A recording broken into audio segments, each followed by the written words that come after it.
Take the next step in higher education at Central Wyoming College. Offering 2- and 4-year degree programs in a variety of fields, Central Wyoming College in Riverton is transforming lives and strengthening communities through learning, leadership, and connection. Living well isn't just about things. It's about the things that matter. Your family, your friends, and your health. For decades, Sage West Healthcare has been committed to improving the health and care of our communities.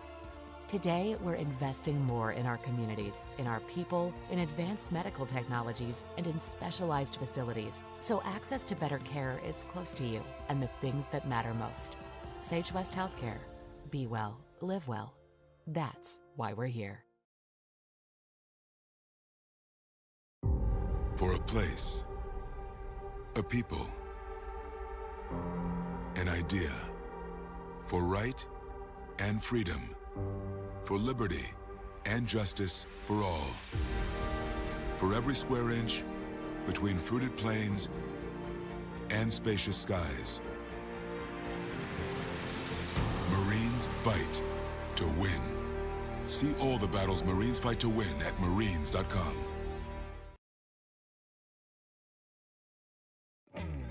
A proud sponsor of this broadcast is Bailey Enterprises. For over 50 years, Bailey has become the name you can trust. With Pit Stop Travel Centers, you can fuel up and stock up on trip snacks at locations all over Fremont County. You can also put your trust in Bailey Tire and Auto for service to keep handy for those times when your luck runs out on the road. Refresh at the Speedway Cafe with a dine-in meal or a round of carry-out with a variety of specials to keep you going. Go with Bailey.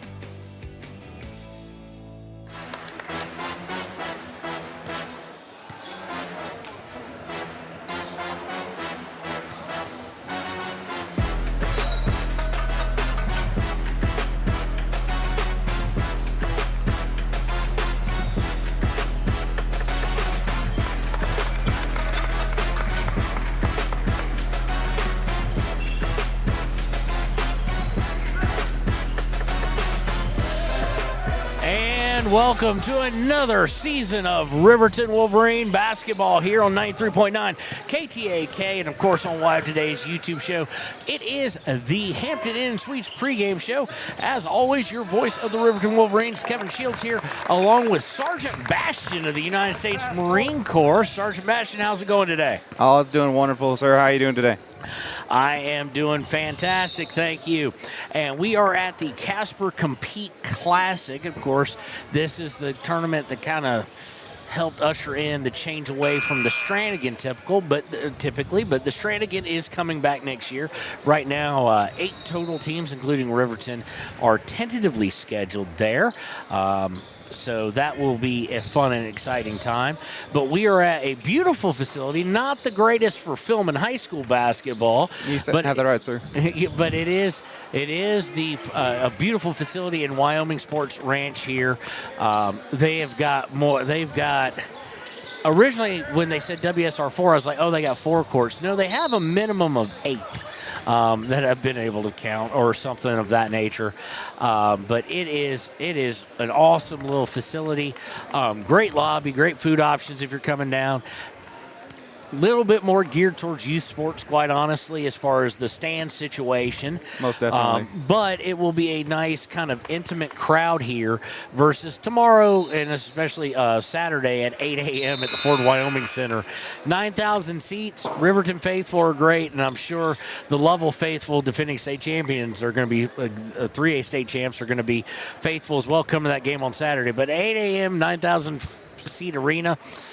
I have a feeling we're probably going to hear ourselves echo, so that will be fun. But a lot of changes on one side of things for the boys, and we'll get to that in between the boys and girls games, or I will get between that because Sergeant Bastian has a commitment. He'll be with us for about 3/4 of the girls game. Girls, completely different side of things. No seniors from last year. All but one player actually returns, and they pick up Tatum Tyra, of course, early in the season. I do believe in the Stranigan, if memory serves. She tore her ACL and just obliterated her knee, basically. And she is back. We'll see how much faith she has in that knee in a basketball game early on. Expect her to be a little tentative, as most people are, but maybe not. But usually that is the case. But they return 4 of 5 starters and return almost all their bench players of significance. So when we return, it will be time to talk a little bit more and preview the opponent tonight, the Laramie Lady Plainsmen, here on 93.9 KTAK.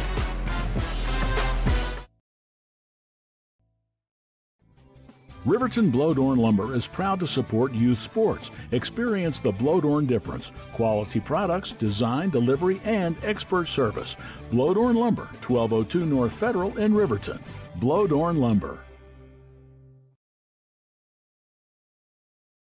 Your car or truck is an investment. When it needs repairs, you need someone you can trust to do the job right. Take it to Gunners Automotive. They repair all makes and models of cars and trucks, from oil changes to brakes, tires, and more. Gunners Automotive, 856-2288. Community Health Centers of Central Wyoming has locations across Fremont County ready to serve you at DuBois Medical Clinic, Riverton Community Health, and Lander Community Health Pediatrics. We accept all forms of insurance, including Medicaid and Medicare. Are you struggling to get medical care? Ask for their sliding fee scale. From family medicine to pediatrics, Community Health Centers are here to serve you. Call 307-463-7160 or visit chccw.org to schedule your appointment. Dos Solitos is proud to support Fremont County sports teams. Enjoy bold Mexican flavors that'll have your taste buds shouting "Olé!" Follow them on Facebook, Instagram, and TikTok for updates on events and food truck locations. You need an oil change, but you don't have a lot of time. Expressway Lubes on South Federal in Riverton and Highway 789 in Lander provide a fast, professional lube, oil, and filter change. Expressway Lubes, locally owned and proud to support our local student athletes.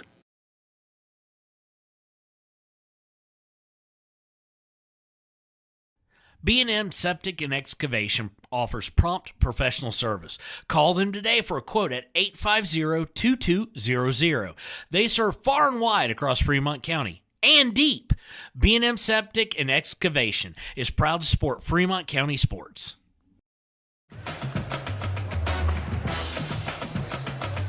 And welcome back to the Hampton Inn Suites pregame show here on 93.9 KTAK. As we look at the Lady Plainsmen from Laramie, they're in a similar situation, Sergeant Bastion, to Riverton in the fact that they're returning quite a bit of contributors. They're returning 7 players off last year's squad. So that's amazing. It's not neither team is young by any stretch of the imagination. Leading them in points per game, I'm trying to see who led them last year. Points per game, they were led by Carson Malam, who we saw with 10 points per game last year. Now, she does not return. Returning for them, their leading scorer that's returning is going to be Samantha Matthews, it looks like, at 6.7, and Ava Kruger at 6.1 points per game. Riley Lake returns as well. She is one of the leading rebounders. She's the leading returning rebounder, along with Ava Kruger at 2.7 per. Carson Malam was the player. Led them in rebounds, led them in points. So they are replacing their number 1 player overall. Last year, this team, not a three-point shooting team as the Lady Plainsmen, only averaging about 20% per from beyond the arc. Not a great shooting team from the field either, at 38% from the field. Free throw line is where this team we were able to compete with them a little bit in the past. We should. They are just quite frankly an atrocious free throw shooting team, just at 56% last year. Jeez. So you can send them the line. In fact, their leading free throw shooter was only at 67%, and she only had that high because she only shot 3 of them. Of note, anybody who shot a lot of them, like the returners, Kruger is the leader in returners at 65, and then it drops off. Lake, who returns for the Laramie, 35%. Ruggles at 55%. Matthews at 49%. McIntyre at 57%. And that is the returners. It is a team that will, at times, turn the ball over, averaging 22.1 turnovers per game last year. But, hey, it's a clean slate for everybody. As we look at Riverton, not much better at the free throws, a very bad 53%. And that was kind of led more so by the post than anything else. The post, not the greatest free throw shooters in the world. I know they've worked on that with Coach Bosner. From three-point land, 28%, slightly better than Lander. From the field, only 31%. And that's what Riverton's going to have to fix moving forward. They get all their height back off injury, and they're a very physical team, but at times tend to take ill-advised shots in the pass. And ill-advised, I mean, sometimes not even looking at the basket, just feeling like they can throw up a hook shot or something like that. So, most definitely. I mean, you have to have your eyes on where you're actually going to be putting that ball, or it just go up in the air, and it's nothing's going to happen with that. Yeah, and same with passing and whatnot. Another area of concern, and it got better midseason last year, and then kind of got a little worse, then got a little bit better, is the turnovers. Turnovers have been a plague since before this current coaching staff. Riverton averaging 24.3 per game. They cannot afford that. One of the interesting things to look at this year from the Riverton Lady Wolverines will be the development and really kind of the programs in her hands quite a bit. No seniors last year, senior laden this year, is sophomore Carson Vosica. A lot of raw talent, really kind of came on at times, really good scorer. Really just needs to step up her game this year between her freshman and sophomore year now, and also really concentrate on the just consistency. Being a little more consistency, and dare I say, a little more aggressive. At times, she could be a little timid. We do have some newcomers, even though we didn't have any seniors last year. Returning for Riverton is Shelsta, Vosica, Gordon, Leesburg, Tyra, Taylor, Mathill, Timbry, and Kimber. New to the varsity lineup on a regular basis will be Taryn Weber, Aslan Midram, Marley Maxon, and I think that actually may be it. Yeah, that is it for the newcomers. So Coach Bosner, of course, going into his 3rd year here at Riverton and looking to put a mark on it. So this weekend, of course, the Casper Compete. So, we've got a game at 3 o'clock coming up here in about 7 minutes. Then we'll have the boys at 4:30, so we'll stay here on the same broadcast. We'll do that for every broadcast, actually, because it's girls followed by boys. Tomorrow at 1 o'clock and at 2:30 from the Fremont, Wyoming Center. Let me just verify those times just real quick. That sounds about right, sir. And like you were saying, with a whole bunch of brand new faces coming to the team, it's going to be really interesting, especially with this type of event, because they will definitely be able to see where their skills lie heavily and with these first couple games of the season. Absolutely. And tomorrow we are at actually, we're at noon and 1:30, excuse me. So we're kind of midday on basketball for lunch, both on KTAK. It will be a very tough opponent for both teams. Riverton will go in as an underdog, so to speak, as they will face Sheridan tomorrow from the Ford Wyoming Center. And then on Saturday, doubleheader, but boy, are they spread apart. It's not like baseball. You'll be with me at 8 a.m., basketball for breakfast, as the Lady Wolverines will face Lovell, the boys facing Lovell right after that. Of course, Lovell on the boys' side, the 3A defending state champions. And then at 5 and 6:30, we'll be back here at WSR 4 at the Sports Ranch on 93.9 for Riverton versus Worland. In addition to that, if you're a basketball freak like I am, today you just get Riverton. It's the appetizers, the cheese sticks of the weekend. You've got the Lander invite tomorrow, 9 a.m. Lander Lady Tigers versus Pinedale. Then at 4:30 and 6, Lander Lady Tigers, and then Tigers face Thermopolis. All those games on KFCW, and the Thermopolis games also on KDNO.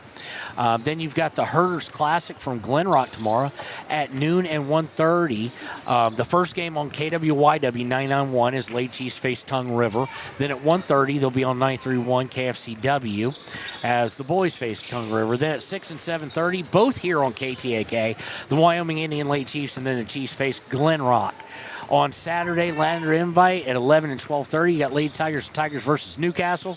And then the Lady Tigers and Tigers at 5 and 6:30 respectively versus Powell. And then Wyoming Indian moves over to Wright, and at 9 and 10:30 in the morning on KFCW for both games, Wyoming Indian Lady Chiefs versus Wright, then the Chiefs versus Wright. Then at 3 on KTAK, Lady Chiefs versus Sundance.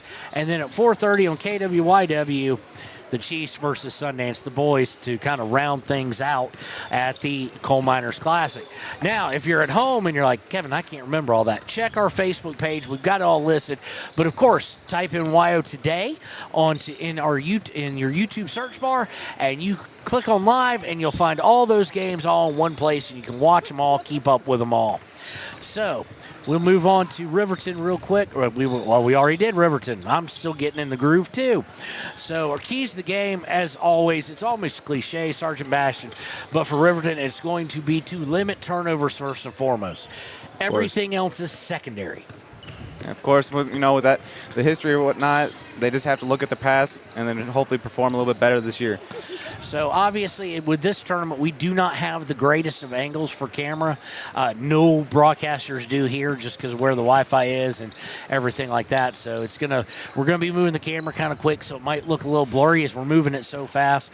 But then next week, obviously, we're at, as always, in Rock Springs and Green River at the Flaming Gorge tournament.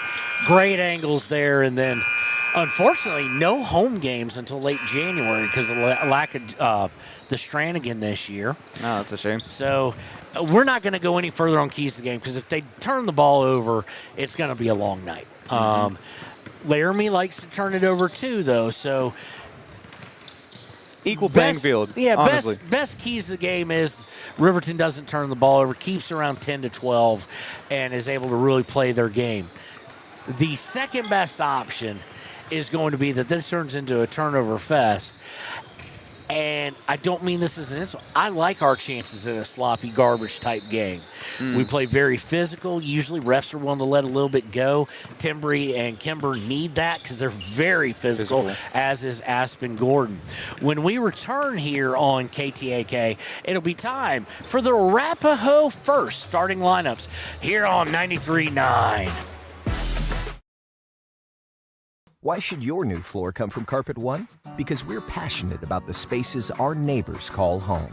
We're part of your community, and we're also part of the world's largest cooperative of independently owned and operated flooring stores. So you can be sure you'll get great selection and outstanding value with every installation.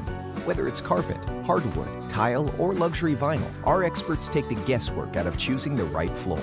We're your local Carpet One Floor and Home, the one store for your perfect floor. The staff and board of the Fremont County Fair wish to thank everyone who attended the fair last year, and this year enjoy Blackhawk live in concert Friday, August 1st. Race you to the fair, the Fremont County Fair.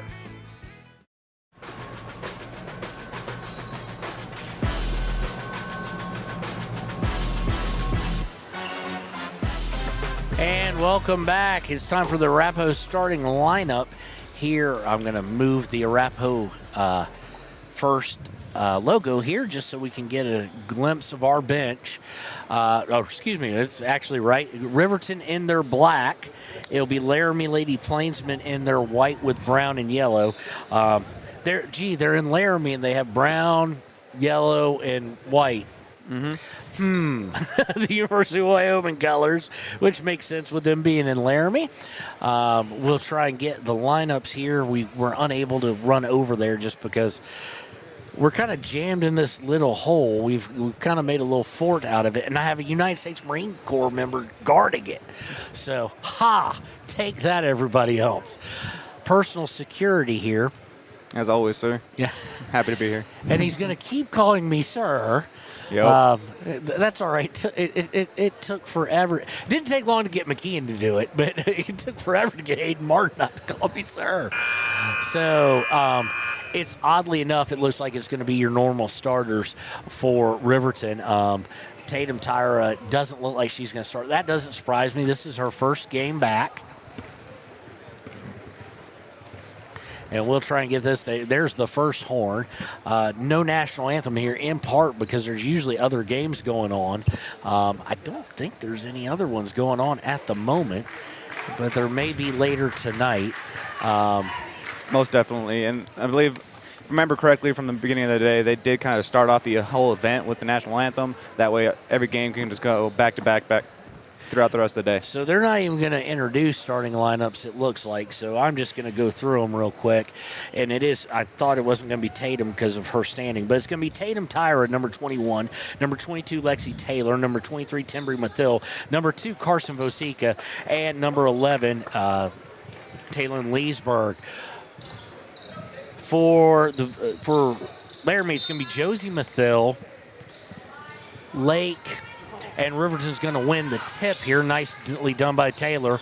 Goes over to Taylor on the left wing from Leesburg. She stops, pops from 3, and good for Lexi Taylor. Great start for the Riverton Wolverines. Quickly down into the front court, and they throw it away. So turnover number 1 against the Lady Plainsmen. And we'll get rid of all these things. They didn't do any kind of announcements or anything, so there we go.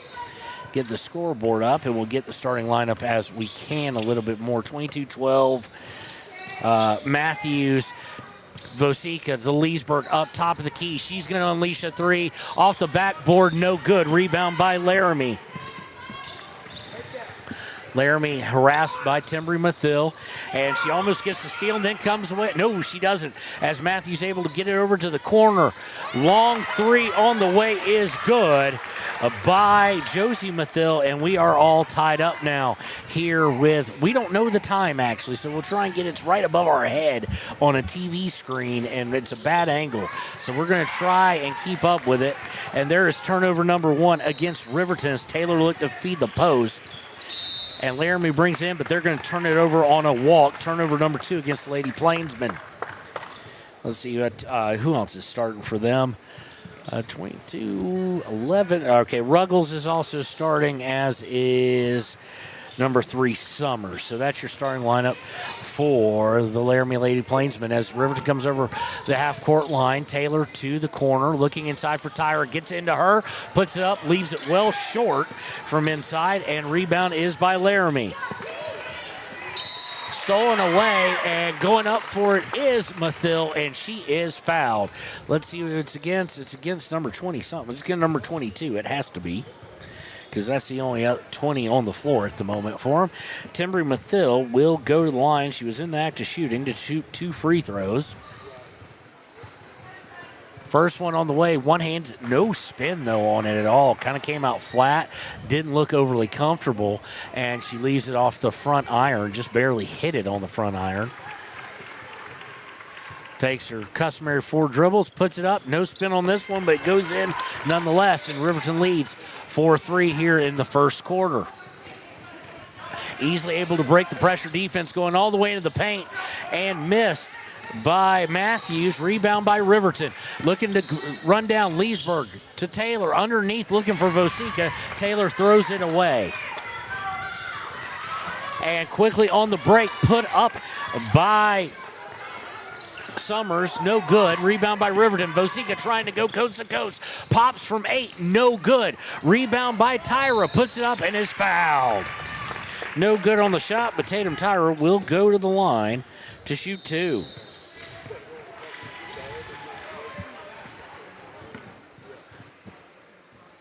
Tyra, last year, not really any free throws to speak of due to the injury.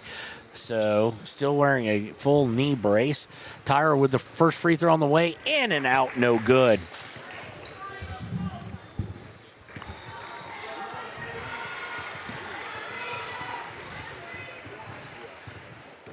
Riverton looking to extend their lead to at least a 2-point possession. Tyra with the shot on the way, leaves it front iron, no good. Rebound by Laramie. Bringing it up is going to be Mathil. She dishes out for a 3, no good by Matthews. Rebound is offensive by the Lady Plainsmen. They'll look to go inside, and they're going to get Tyra on the bump against number 12, Lake. So it'll be Tyra's first.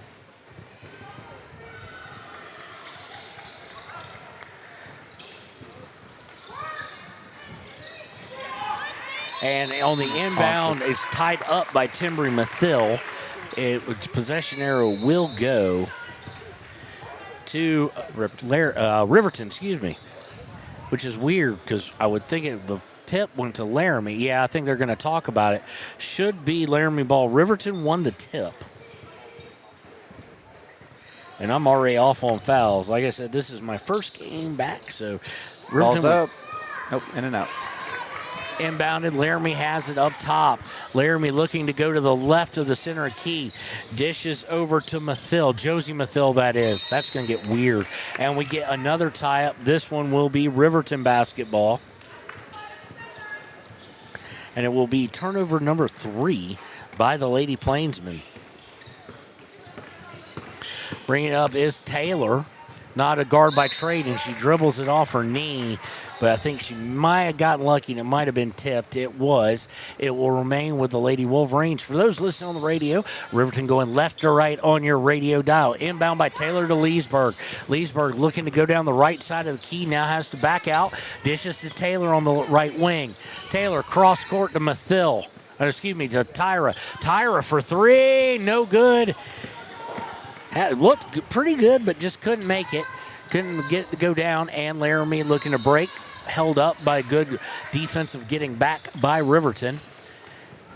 Laramie working the outside on the left side. Matthews driving in. Dishes out to Ruggles. Ruggles for 3, no good.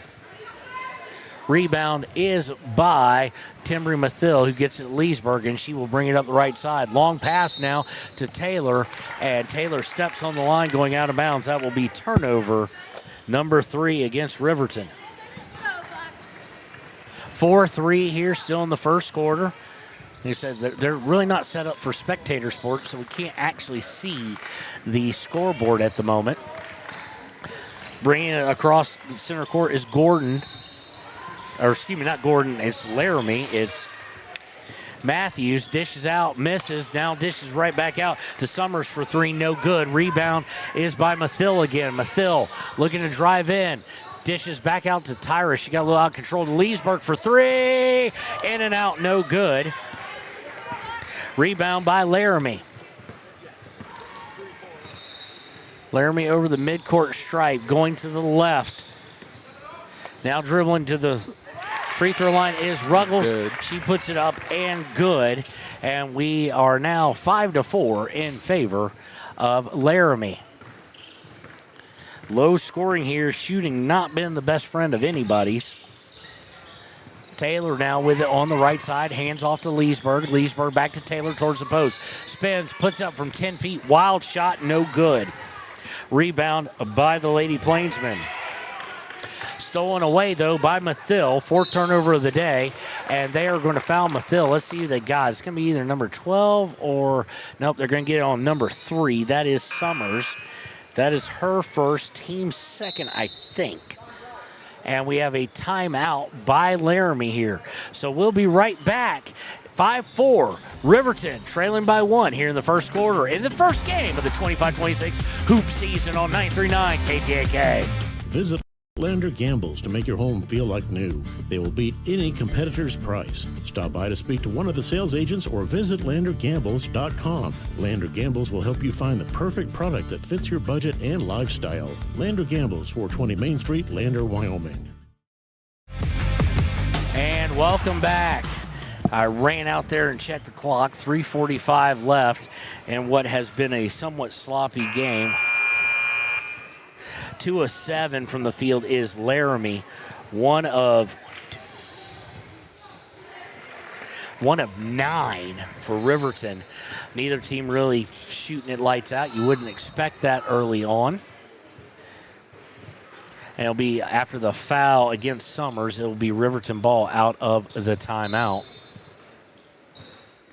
Inbound is going to be by Taylor. See if any substitutions have occurred yet. They have not. For Riverton, at least, we do have McKinney coming in for Laramie, and that's about the only substitution for them as well. Kicked ball goes out of bounds. Now Leesburg gets into Taylor at the top of the key. Taylor to the left to Leesburg. Looking underneath, I missed Aspen Gordon who checked in. She's in the paint, puts it up, no good. And we get a whistle for a jump ball on the rebound. How I missed Aspen checking in, I do not know. But it will remain with Riverton. Coming out is Summers now, and coming in is Kruger for Laramie. And what is going on? Okay, they've reversed it again. So the ref's getting into it as well. Possession error was wrong. So it's going to go over to Laramie. Inbounded by the Lady Plainsmen. They'll bring it up on the far side of the court. Picked up immediately by Timbry Mathill. Driving underneath, now kicking out to the wing. Three-pointer on the way from Ruggles. Misses everything. Rebound by Laramie. Gets it back out to Ruggles. She'll look to drive to the free throw line. Now dishes out. Three-pointer on the way. Left short by McKinney. And when you're not able to shoot from far out, maybe get a little closer. Probably. Yeah. Rebound goes out of bounds off of Taylor, so it'll remain with the Lady Plainsmen here as we're in the second half of the first quarter. Still 5-4. Inbounded is to Matthews. She'll take it at the top of the key. Now dishes over to McKinney. McKinney driving to the right, back out to Matthews, almost taken away. Matthews looking to use a screen off McKinney, now looking inside. Picked up, turn around, put up by Lake, no good. Rebound by the Wolverines, and there's going to be a foul on number 0. That's McKinney. That should be team third, I do believe. It's McKinney's first as Taylor got the rebound. Taylor will actually get substituted for now as we will see Taryn Weber come in the game for the first time. And Laramie now trying to go to the nemesis that has been a Riverton issue for a long time, trying to pick up full court pressure. Always. And unfortunately, the stats kind of are playing into the game as of right now. What we looked at before the game even started is starting to show out here to the field. Leesburg with a miss from 15 on a running jumper, but the rebound taken away by Gordon. Gordon gets it to Weber, to Leesburg. Leesburg has to go off her knee, but able to track it down. Drives into the free throw line. Has to pick it up, and she's going to get fouled. That should be team fourth. I'm not sure who they're going to call it on. Might be on. It's on number 20. I think it's on number 20. That is Kruger, and somehow I missed a foul in there. That's number 5. Leesburg going line, best free throw shooter on the team, and she sinks the first for her first point of the day, and she ties the score up at 5 apiece. Second one on its way is up and good. Riverton retakes the lead 6-5 here late in the first. Bring it over the timeline. Riverton picking up a little three-quarter pressure. They go immediately underneath to Kruger. Outside to McKinney. McKinney over to Matthews. Matthews looking to drive in, and she walked. No, it's not a walk. It's a charge against Matthews. That'll be her first, team over the limit, but it is an offensive foul. So just possession will take place, so that will count as a turnover number 4 against the Lady Plainsmen. Matching Riverton's. Extending the pressure out now, inbounded by Weber. Weber to Leesburg, screened by Timbry Mathill. They get up to Gordon at the elbow. She out for a 3 by Weber, no good. Rebound by the Lady Plainsmen. Laramie looking to push things. McKinney on the far side, has it stolen by Leesburg. Leesburg going to take it all the way, and it's going to get stripped out at the last second. It will remain Riverton basketball as great effort play by McKinney of Laramie. Taylor coming in now for Leesburg. So your lineup is Timbry Mathill, Tatum Tyra, Aspen Gordon, Taryn Weber, and Lexi Taylor. Tyra with a turnaround from 15 is blocked. Taken away and looking to go coast to coast is Kruger. She gets cut off. Dishes for a 3. In and out by Ruggles. No good. Rebound is going to be by Laramie. I think they're going to get Aspen Gordon for the foul against Kruger. That is who they are going to get.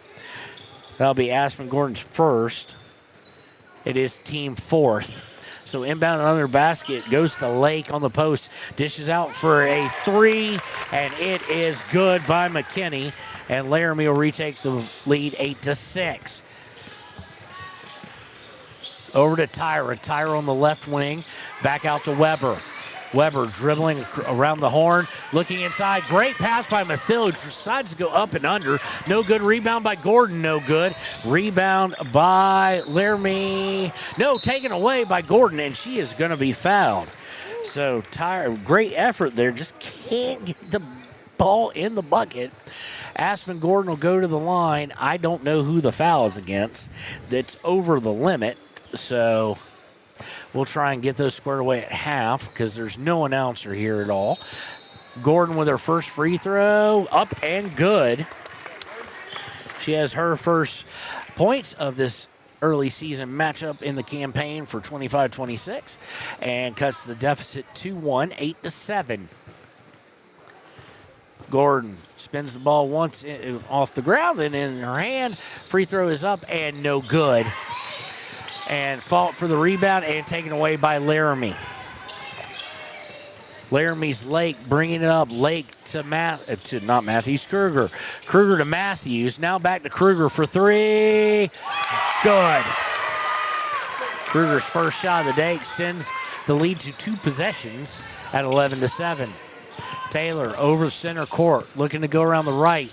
Gets cut off, looking inside, thrown away. 6th turnover of the game, trying to go coast to coast and deflected out of bounds by Taryn Weber. It will remain Laramie basketball as Vosika and Leesburg will check back in. They'll come in for Gordon and Weber. So now you've got your starting lineup back in for the Lady Wolverines as they trail by 4. Laramie looking to extend it to 6 or 7. Inbounds to corner and great deflection there by Lexi Taylor.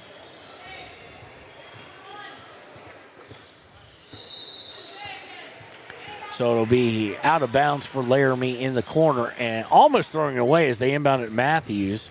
Matthews trying to shake Mathill, dribbles in, shoots from 8 and good. Nice little individual moves there by Matthews. Her first points of the game, and now it's 13-7. Riverton needing to kill this runoff. Taylor with it, has it almost stripped away. Taylor looking for a screen, gets it, looking for the pick and roll, but throws it away again. Laramie, as the horn sounds, shoots up a long 3, no good by Ruggles, and that will be the end of the first. Riverton on the end of a 5-0 run and losing 13-7 here at the end of 1. It will return with second quarter action here on 939 KTAK. Your tax pros at 219 East Main Street in Riverton, Wyoming can handle all your tax needs. Whatever your situation, we know what to do. Call 307-856-2256 today to schedule an appointment. H&R Block is open Monday through Friday, 9 a.m. to 3 p.m. Men have a way of doing things. A man has his way of eating, of exercising, of keeping his hands warm, and of straightening up. So, when a man faces a serious life problem like divorce, depression, or suicidal thoughts, shouldn't a man have a way to deal with that too? Well, now he does. I'm Dr. Rich Mahogany. Visit me at mantherapy.org. And welcome back to Casper, Wyoming, home of the Casper Compete Classic. We are at the Wyoming Sports Ranch here. After 1 quarter of play, Laramie leads 13-7. And it's kind of hard. Players are having to be communicated to. This is not one of the tournaments where they are testing out the shot clock, and for good reason. The scoreboard is actually right above us, and it's just a TV screen. So we can't actually see the time. And actually, I'm going to step out here real quick with my mic still on and check the score. It is 13-7. Just make sure I had that 100% right. And we'll start the second quarter with Riverton Lady Wolverines with the basketball. It'll be Mathil, Taylor, Leesburg, Vosika, and Tyra. It'll be your starters here, and not unexpected inbound. Leesburg looking underneath for Tyra, and she's going to have a little hard time with the ball, but she's going to get held. It'll be a foul against number 10. That's Matthews. That's her second. Team first, if you don't remember from last year, they've gone now to fouls by quarter, so team foul number 5 gets you in the bonus. Inbound to Leesburg, puts it up immediately, airs it over the rim, and rebound by Laramie, who will push things up and good on the fast break by Ruggles, and extends that lead out to 8 now. Riverton in desperate need of a bucket at this point. Going into the corner, looking underneath for Vosika. She turns, fires, no good. Only her second shot of the day. And Laramie cleans up, looking to fast break, but throws it away right to Leesburg. Leesburg taking it in, puts it up, no good. Rebound by Vosika, up and good. So 15-9. Quickly into the front court and looking to spin and go underneath, losing control of it, but it will go out of bounds. It will remain with Laramie. They're looking to get it into Lake, I do believe, who's the tall drink of water on the court. So we got Josie Mathil, Matthews, Ruggles, Lake, and trying to idle the other one. Oh, McKinney in for Laramie. Going inside, turns, fires is Lake, and she has her first 2 points of the day. Extends the lead back out to 8, 17-9 here in the second quarter on 93.9 KTAK. Mathil, no pressure right now. Goes over to Taylor on the right wing. Taylor looking to drive, puts it up from 10, no good, in and out. Rebound by Laramie. Quickly up court to McKinney underneath and put up from point blank range, but missed by Lake. And on the rebound, we're going to get a walk, as it looks like Riverton had it, but Taylor hit the ground. So it will be turnover number 8 against Riverton. No, excuse me, 6. I had it on the wrong score sheet. Inbounded by McKinney. Inbound to Lake, back to McKinney. She dishes to Mathil, being Josie. Josie to Matthews. Matthews from the free throw line leaves it short. Rebound by Riverton. Tyra gets it to Leesburg. Leesburg will bring it over midcourt. Goes over to the left for Timbry Mathil. Mathil looking to drive, tries to put it up, and she is held. Let's see if they give her the shot attempt. And that's number 10, and that is against Matthews again. That gives Matthews her third, team second. So immediately getting up for them will be number 5, who we don't have on the roster. So inbound goes to Tyra. Tyra puts it up from 10, no good. Rebound goes to the floor. It goes out of bounds off of Laramie. So Tyra's still looking for her first point. Matthews is going to have to sit for number 5. Oh, I've got this somewhere. So I'm trying to find it. Inbound is taken away, but they may have stepped out of bounds, made number 5. She did.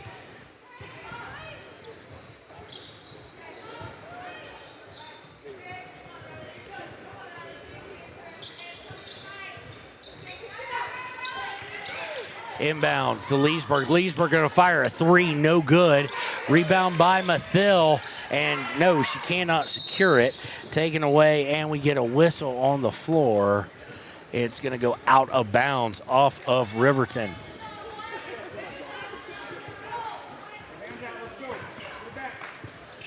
Laramie quickly into the front court. Back to Matthews. Matthews driving in, dishes out. 3 on the way, no good by McKinney. Rebound is by Lexi Taylor, or Aspen Gordon, excuse me.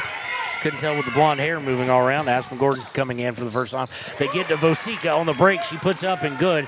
That's 2 shots in a row for her. Cuts it right back to 6, 17-11. Matthews quickly in the front court. Dishing out for Josie Mathil. She puts up a runner, no good. Rebound goes out of bounds. Taylor coming back in, and so is Taryn Weber. And they'll say it was last touched by Riverton. So it'll be inbounded here by Josie Mathil. And we've got referees looking at the basketball. Now, I'm going to give them credit, Sergeant Bastion, that they're not going, so this is what a basketball looks like. Yeah, probably. I've been confused the whole time. Evidently, something's wrong with the ball, I guess. Yep, they went ahead and switched it out. They switch it out. That's a first. I mean, I'm sure it happens more often than people think, but that's a first for me. See a basketball switched out in the middle of a quarter.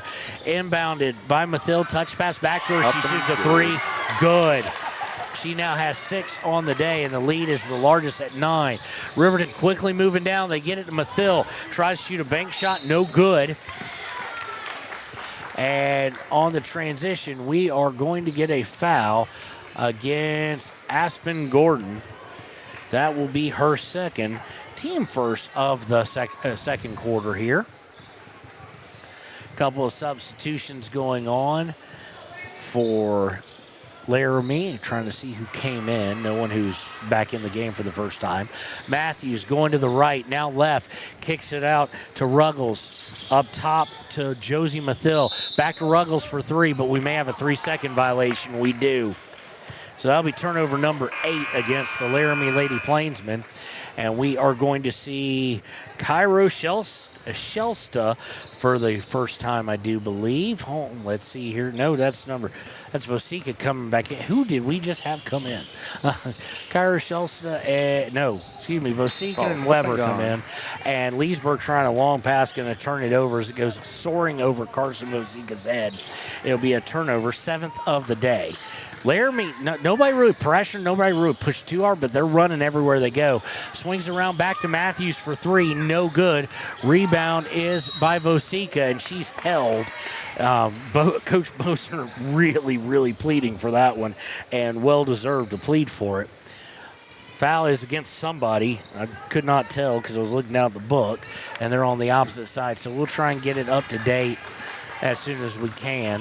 Leesburg bringing it into the front court after the foul. Dishes it to Taylor. Back to Leesburg on the right. Back looking inside for Vosika. Turnaround jumper, no good. A little bit wildly shot up there. Rebound by Laramie. They'll look to push. Throwing it almost away. They do throw it away. That is turnover number 9. Checking in for the visitors will be Thornton.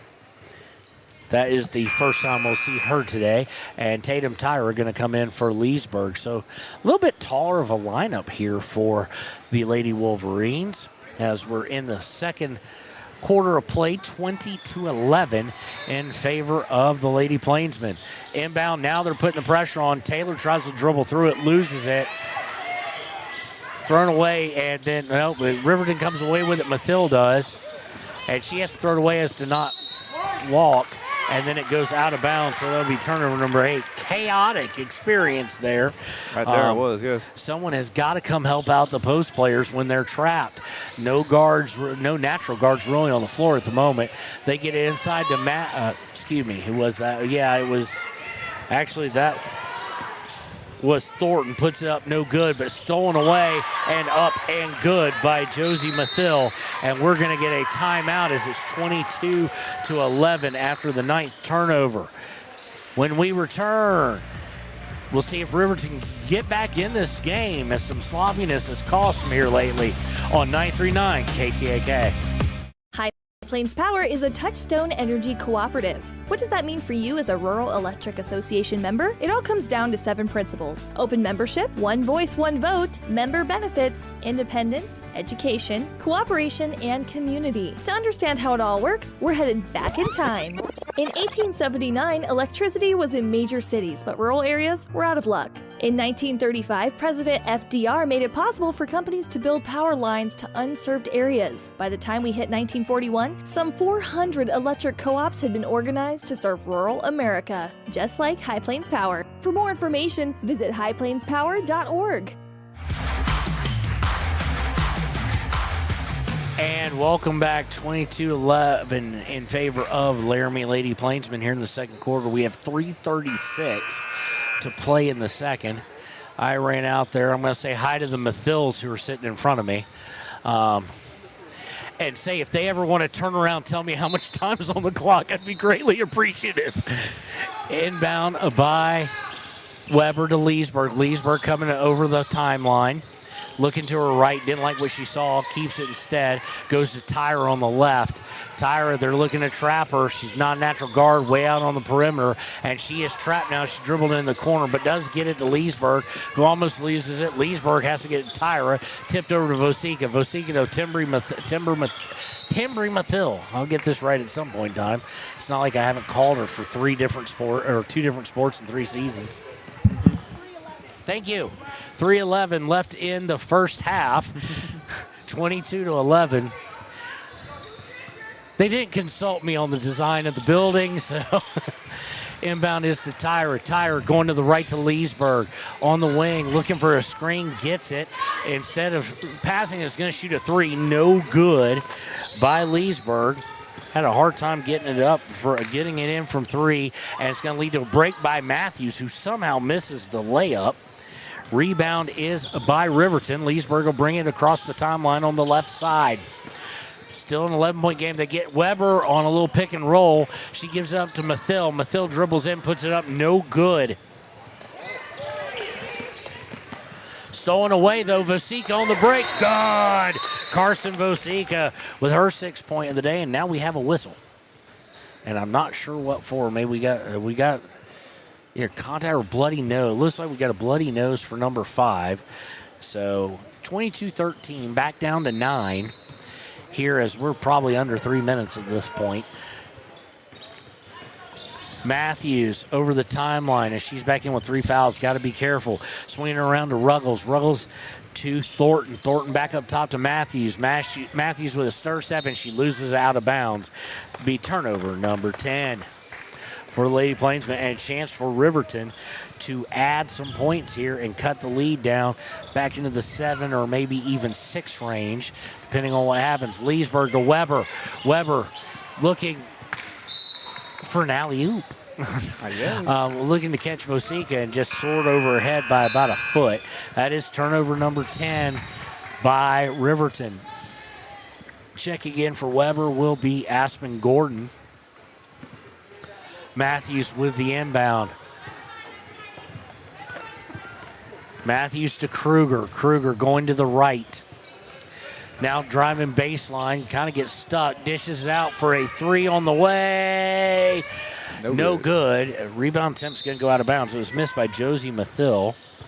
And it'll go out of bounds to Riverton off the rebound.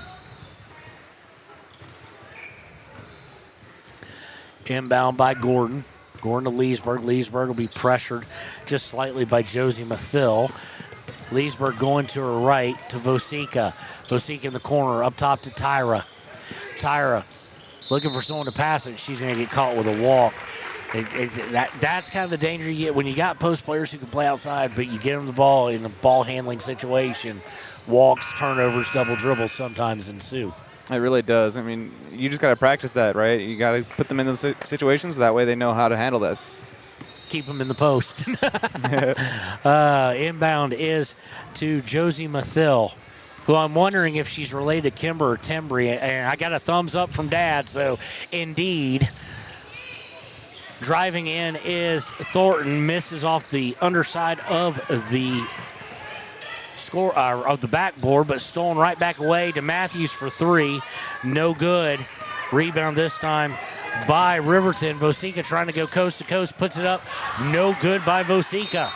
And it's going to go out of bounds. It's going to go over to Laramie after the Vosika miss.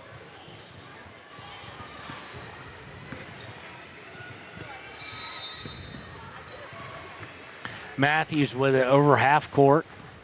Picked up by Vosika, going to the right to Leesburg. And we just had a whistle in the background. I always think it's over here. Matthews cross court to Thornton. Now looking inside for Lake. Lake puts up a little hook. No good. Ball goes out of bounds on the rebound. It'll go over to the Lady Wolverines with a TV above my head. I'm trying to get you the clock here. I'm going to try and keep my mic on and not trip over 8 million cords that we have off this coffee table. 37 seconds left, and it's going to be thrown away. Nope, it's going to be tipped out by Laramie as we're under 30 seconds to play, so this might be the last possession of the half. Gordon with it. Gordon looking to drive in, puts it up, and good by Aspen Gordon. Her first shot and her bucket our first shot of the second quarter. They get to Matthews, trying to steal it away is Mathill as we're ticking down, and we get a jump ball with, I'm sure, about 12 seconds left, but I'm just guessing. It will stay with Laramie.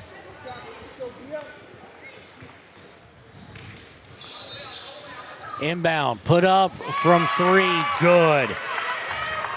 Nice shot, nice inbound play to Josie Mathill. And increases the lead to 10, 25-15. Last second shot missed by Leesburg. Actually, it wasn't as last second as I thought it was. But it will go to Leesburg. She'll steal it and put up a long half-court shot that just goes in and out. So that'll do it for the first quarter. When we return, it'll be, oddly enough, because we have one with us, the United States Marine Corps halftime show here on 93.9 KTAK.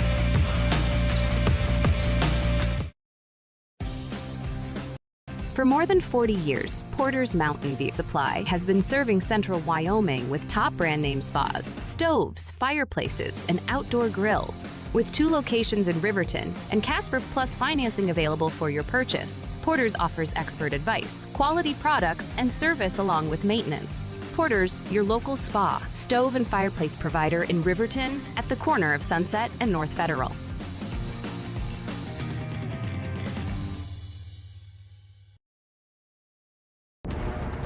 Exploding at 200 miles per hour.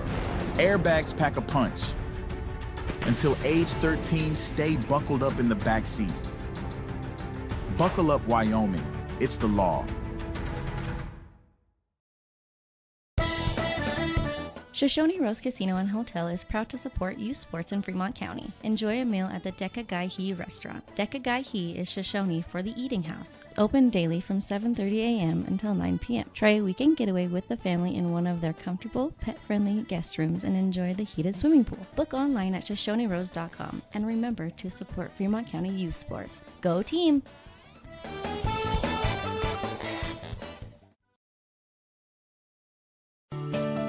Snyder Signature Properties would like to give a huge shout out to the local sports of Fremont County. They are here to support your team and your local home real estate needs. Call today to see how Snyder Signature Properties can help you buy and sell your next property. Good luck to all Fremont County athletes.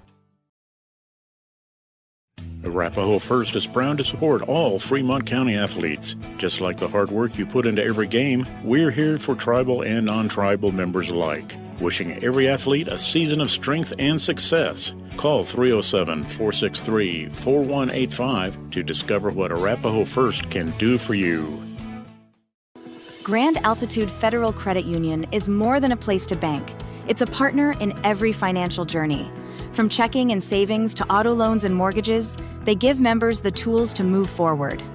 Known for local service and decisions made right here in Wyoming, their team offers trusted guidance every step of the way. Proud supporters of all Wyoming sports teams, they're as committed to the community as they are to their members. Grand Altitude Federal Credit Union. Your money, your goals, your altitude.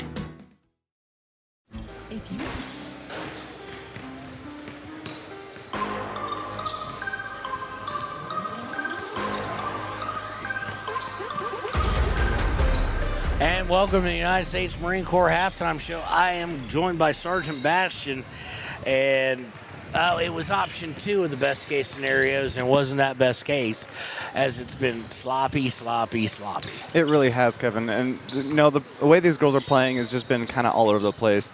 And it's kind of sucks because I was hoping that with the stats they'd be able to at least look at what their past performances have been and actually done a little bit better this time. But unfortunately, it seems like they've just been doing the same thing that they've done in the past. First game of the season for both.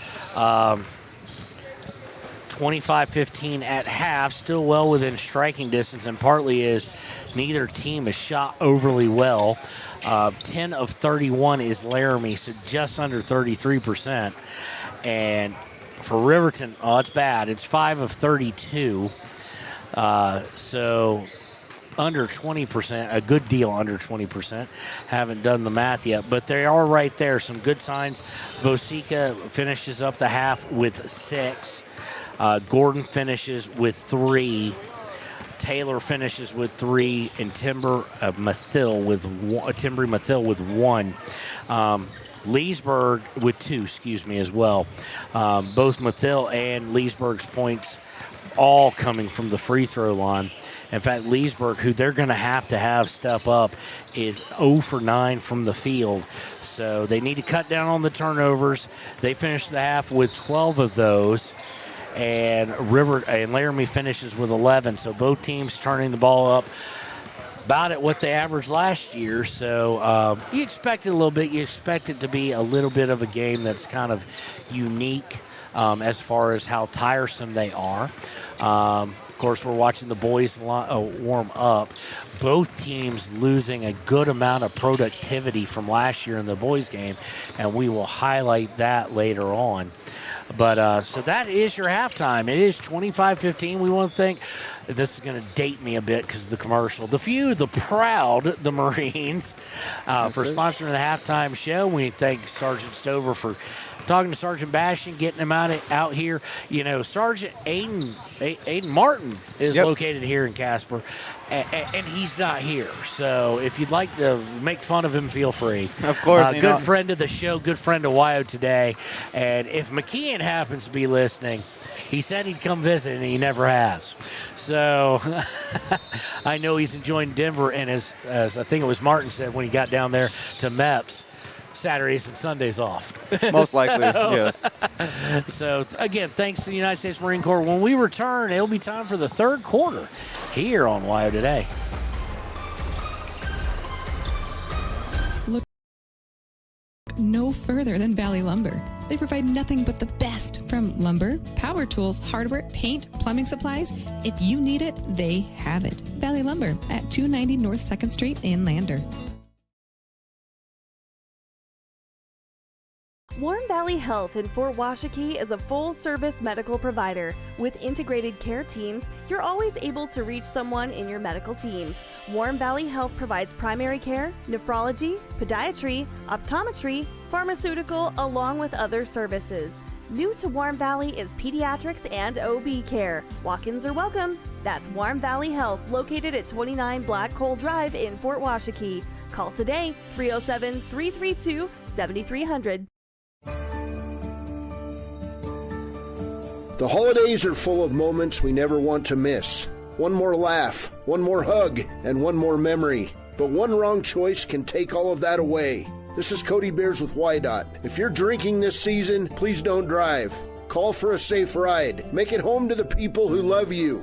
From our WYDOT family to yours, stay safe and cherish every moment.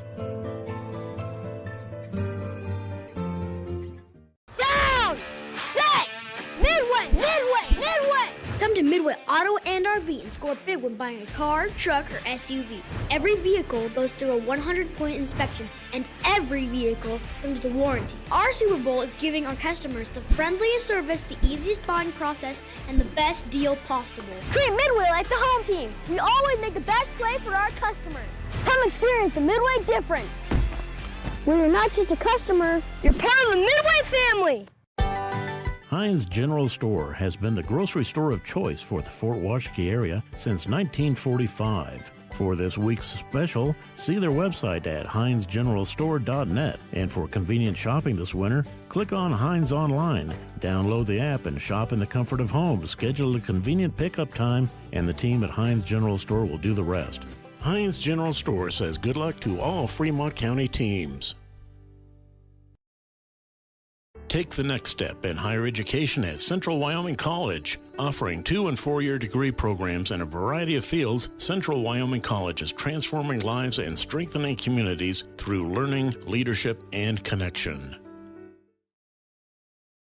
Midway operates our 4 showrooms as one location, giving you by far the biggest selection of inventory in the region. Midway has the best buying experience before and after the sale. Our team members have more experience and knowledge to better serve you. Midway's success is based on hard work. Our team members give 110% to make sure you have a fast, enjoyable experience. We have what you need. At Midway, you're not just a customer, you're part of the Midway family. Head to Nana's Bowling and Bakery in DuBois for Family Fun Night. Now booking parties for all ages and occasions. To reserve your company, family, or birthday party, call 455-3660. Nana's Bowling and Bakery is proud to support Fremont County student-athletes.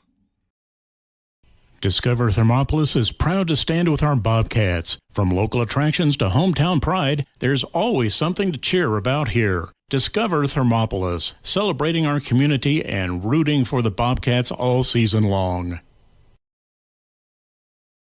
Golden Buffalo Jewelry in Riverton knows that sports bring our community together, from Friday night lights to weekend tournaments. They're proud to cheer on our local athletes and support the teams that give us so much to root for. At 407 East Main, you'll find something special for everyone. Timeless pieces, unique gifts, and a selection worth exploring. Stop in, discover the perfect treasure, and know you're supporting a business that supports local sports, where community and sparkle shine side by side. Call 307-857-2789 today. This holiday season, give your loved ones the gift that matters most, your safety. Whether you're on the road, at home, or at work, take a moment to slow down, stay aware, and take care. From all of us at YDOT to you, happy holidays and stay safe. Hot Springs Pharmacy is proud to cheer on our hometown Bobcats. Whether it's game night or school night, we've got the prescriptions, health essentials, and friendly service you can count on. Hot Springs Pharmacy, your local team, your local pharmacy. Let's have a big cheer for our hometown team.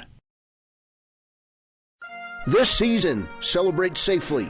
If you're raising a glass, please don't get behind the wheel. Plan a ride, call a friend, or stay the night. From all of us at YDOT to you, happy holidays, and please.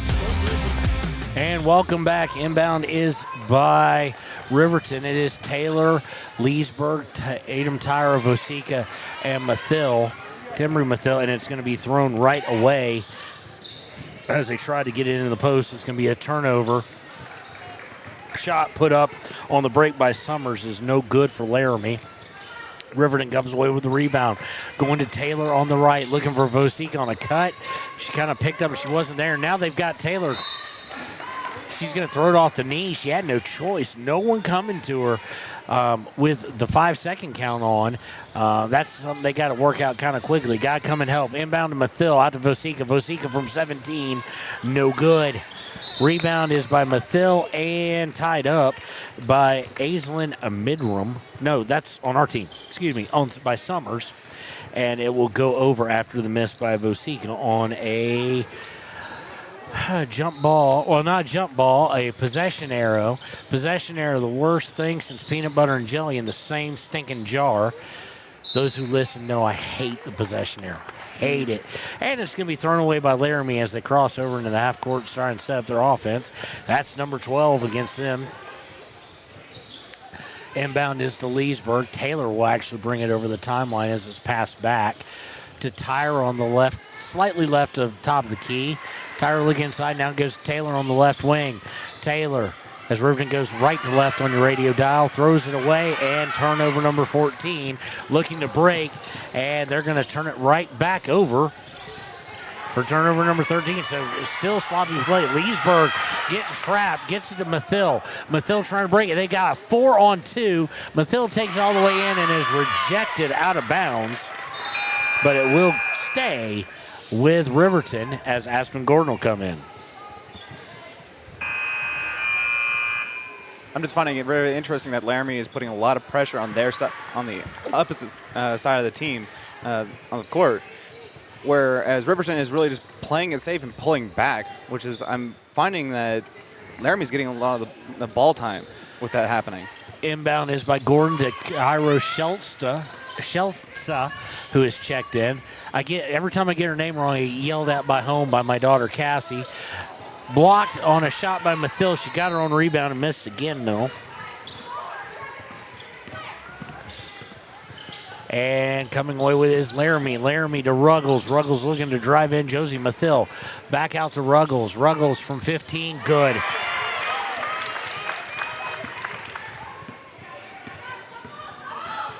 Extending the lead to 27-15. Out to Shelsta. 3 on the way. No good as they went inside out. And this has been a bugaboo at times of the Riverton Lady Wolverines over the past 4 or 5 years, has been these long scoreless runs. And it's kind of what's led the league. Ball went out of bounds on the rebound attempt. It will stay with the Wolverines. Inbound by Leesburg. Overshoots Vosica horribly. It's tipped. She didn't know it was tipped, so she just pushes it to Mathil.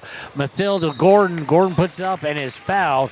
I think that's going to go against Matthews. If so, and it does, that is a foul number 4. Only team first foul, but Matthews in deep, deep foul trouble, and she already knows what's coming. She's headed out.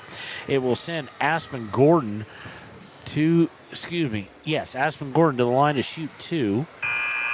No good. Misses the first. She's looking for her 4th point of the day.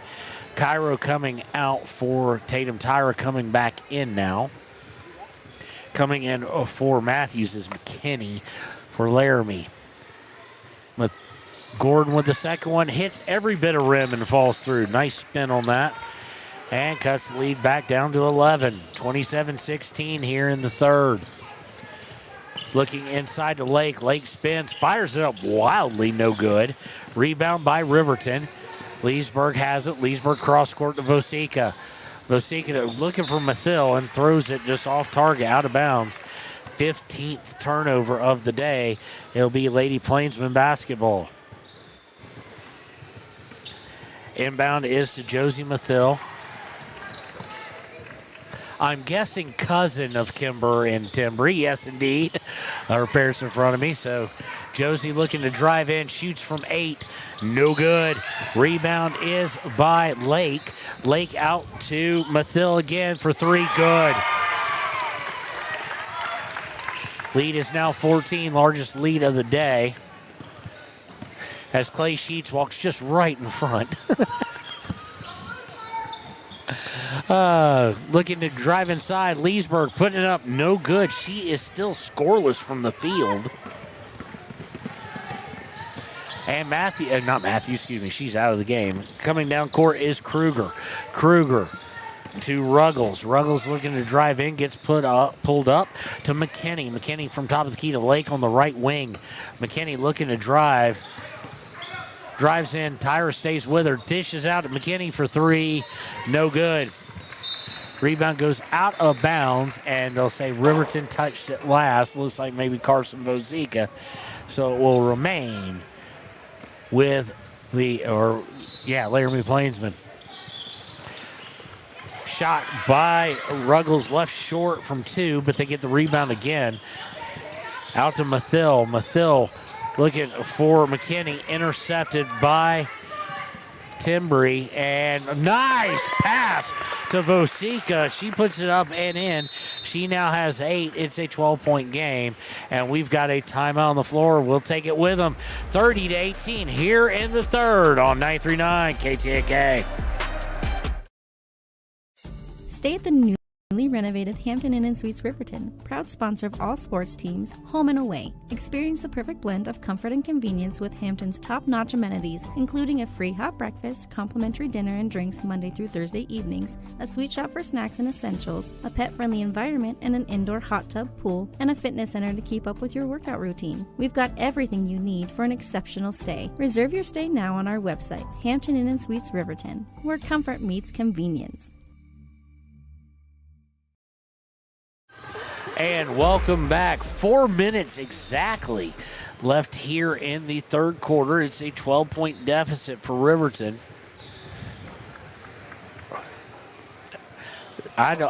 For those of you on the radio, that Timry Mathil assist there to Vosica, beautifully executed by those two young ladies. Inbound is by Laramie. Pressure by Riverton, broken by McKinney. McKinney looking to drive inside, and she's going to get called for a walk. Turnover number 15, and Riverton with a chance to get this down to 10 or less. Number 5 will come in for Lake, I think. Yeah, Lake.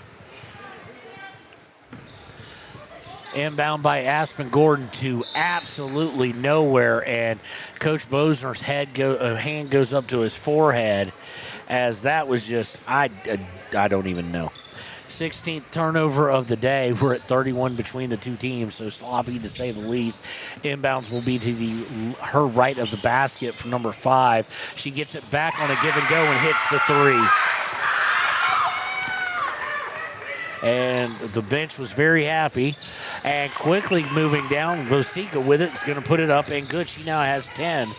So we didn't even have a chance to update the scoreboard yet. But you can't trade 3 for 2s. It's 33-20. Deflected out of bounds by Aspen Gordon, as Riverton now putting a little pressure on. Actually, not just deflected out of bounds. It will be a foul call. It is her third. Team first of the third quarter. Gordon will come out, though, as Lexi Taylor will come back in. And they're going to play, it looks like a little 1-2-2, and Vosica deflects it out of bounds. 1-2-2 pressure defense here by the Riverton Lady Wolverines. So we're over halfway through the third quarter. Inbound is gotten to Kruger. Kruger has to dish it out to Mathil. Gets over to Ruggles and trying to get it inside, and it's going to be deflected off a knee. Couldn't tell if that was Tyra or Vosica or Taylor. They were all there.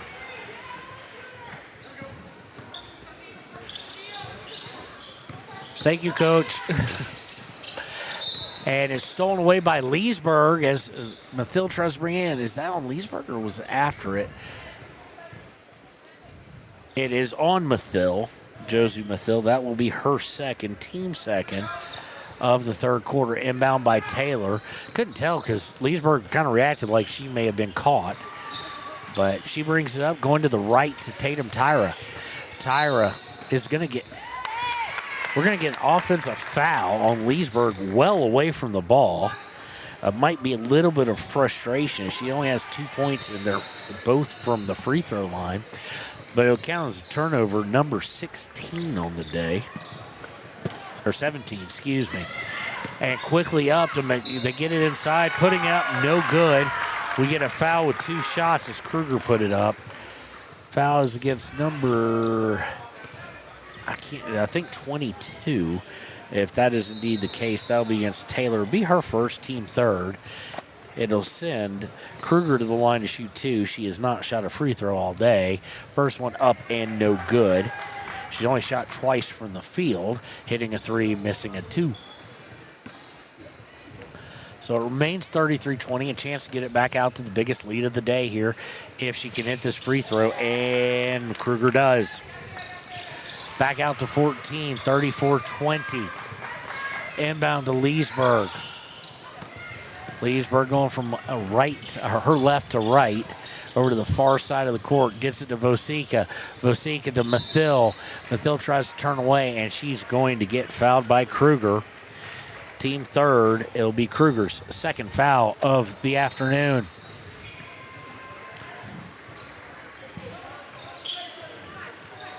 Inbound by Leesburg, goes to Taylor. Taylor, 30 feet from the basket, now going to the left, throws away before Leesburg can get there. And that's the turnovers that really have to frustrate you as a coach for Coach Bozer, is the ones that are just completely thrown 20 feet away from anybody. And it's unfortunate because we already kind of saw that coming in from the beginning of the game, is that both these teams tend to do that. They just tend to put the ball up into anywhere in the court when no one's there. Ruggles misses the 3. Rebound goes out of bounds. It'll be to Riverton. Still remains 34-20 as we'll see Thornton check in for the Laramie Lady Plainsmen.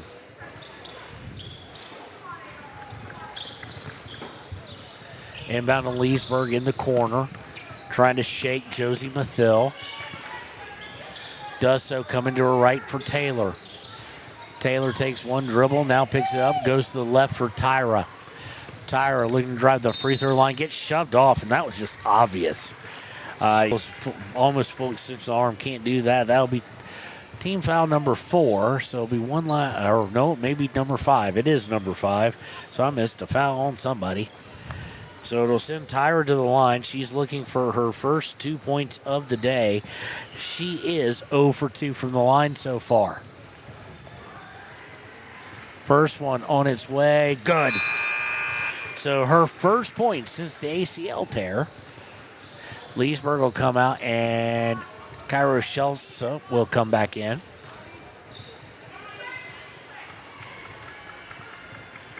Tyra takes a few dribbles. Second one on its way. No good. Mathil fights for it with Ruggles. Ruggles comes away with it, but is trapped.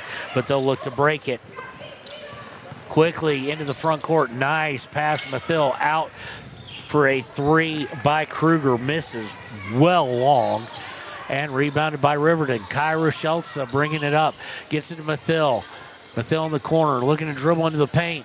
Puts it up from 6. No good, but she is fouled. Let's see who the foul is against. I can't see the number. Something 1. So it's got to be 11. Yeah, it's got to be Ruggles. That'll be her second. Team is over the limit. It'll send Mathil to the line, looking for her second and potentially third points of the game. She's now one, and she misses that one. She's now 1 of 3 from the free throw line.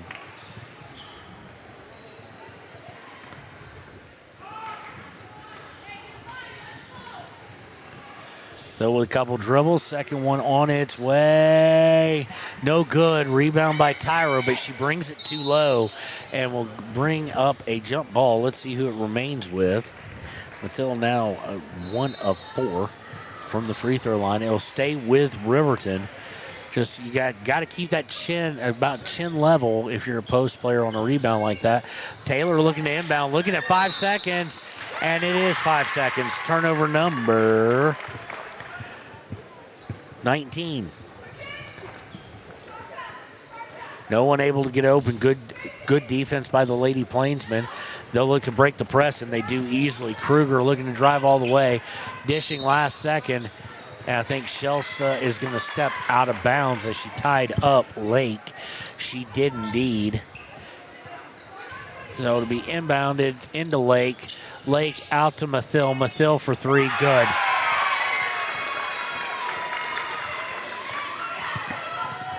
(37-21) now.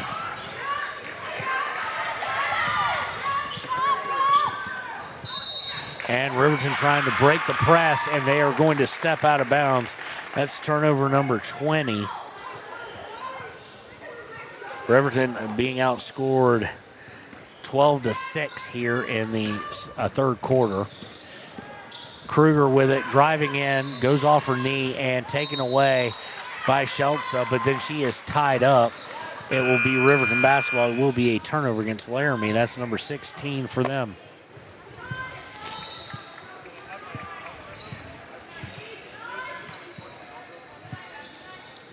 Taylor with the inbound to Leesburg.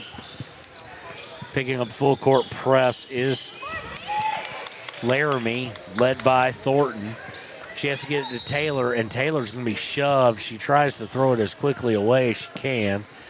Foul is going to go against, well, they showed a 2 at least, so it's going against 23 because number 5 was the other one over there. It is her first.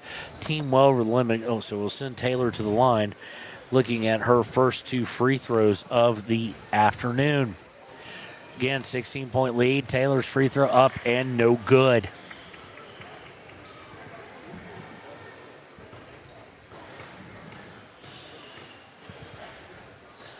Couple dribbles on its way by Taylor. Hits the second one off the back iron and then falls through. She now has 4, and the lead is 15, 37-22 here deep in the third. Into the front court. Long 3 quickly taken by Thornton. No good. Rebound is going to go out of bounds. It will stay with the Lady Plainsmen.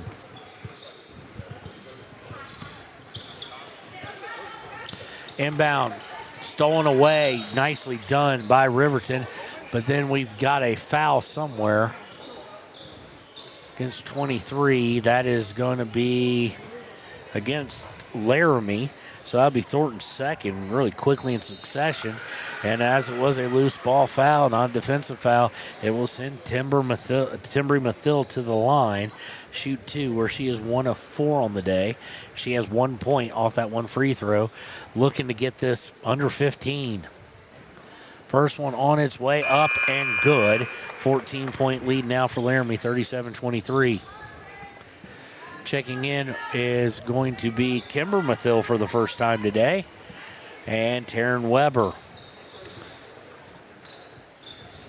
Mathil with the second one on its way. No good. Kimber fighting for it. It goes off of her and out of bounds. It will be Laramie basketball.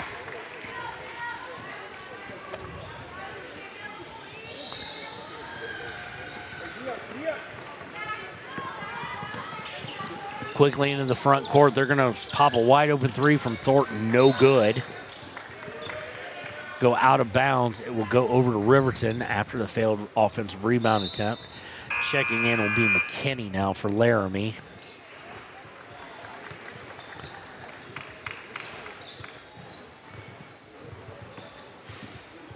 Taylor inbounds to Leesburg. Deep in the third quarter, coming over on the far side to Taylor. Taylor looking for Mathil, that being Timbrey. Timbrey to Kimber. No, that was to, Taryn Weber puts up a physical 2, misses, but is hacked. I mean, absolutely hacked. I cannot tell who the foul is on. I think it's on Lake number 12, though, because that would be the possession. I think I saw a 1 and a 2. That's only our first. Team well over the limit. Checking in will be number 3, Summers for Lake. Weber misses the first one. Second one on its way in and out, no good. Rebound by Laramie. Laramie looking to move with purpose. McKinney with 2 seconds left, puts it up, and it is good as the horn expires. Nice give and go to Kruger, and it is now 39-23. Riverton with a lot of work to do when we return. It's a 16-point game, 39-23 as we go into the fourth. With breaking news live from the Pepsi Wild Cherry aisle. Carol, can you hear us? Steve, I've never seen anything like this. The bold, refreshing, and bursting with cherry deliciousness of Pepsi Wild Cherry is, well, let's just say everyone is getting wild. Getting wild? That's right, Steve. There's dancing, binge-watching, and is that a slip and slide? They're really putting the wild in Pepsi Wild Cherry, and this on-the-scene reporter can't wait to pop, lock, and drop it. Pepsi Wild Cherry. Go ahead. Get wild. Take the next step in higher education at Central Wyoming College. Offering 2- and 4-year degree programs in a variety of fields, Central Wyoming College in Riverton is transforming lives and strengthening communities through learning, leadership, and connection. Living well.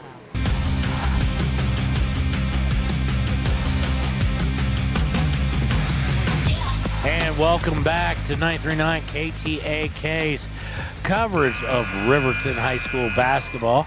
Lady Wolverines trail 39-23 here as we enter the fourth. And it's just, outscored 13-7, then 12-8 in the first and second quarter respectively. Outscored 14-8. And I'm telling you, this is not indicative of what the season will be first game. Taylon Leesburg is not going to be 0 for 10 from the field. She's too good of a scorer for that. It's just been hard to find points. Laramie will start off with the basketball. They'll immediately go to the corner. 3 on the way. Missed horribly by Summers. Rebound by Vosika. Vosika to Taylor. Taylor off the glass, no good. And will be slapped out of bounds by Kruger of Laramie. Taylor's also not going to have 4 points every night either. And Mathil's not going to have just 2. Inbound is to Tyra. Tyra going to her right. It is who you'd expect. Taylor, Tyra, Leesburg, Mathil, and Vosika for Riverton, looking to go inside, and it is deflected and a turnover. But they also don't have to, they need to make sure they don't have 21 plus 1 minute into the fourth quarter. Swinging around, 3 by Kruger on the way, no good. Ball go out of bounds on the rebound attempt, and it will go over to Riverton. Aspen Gordon checking in for Taylor here.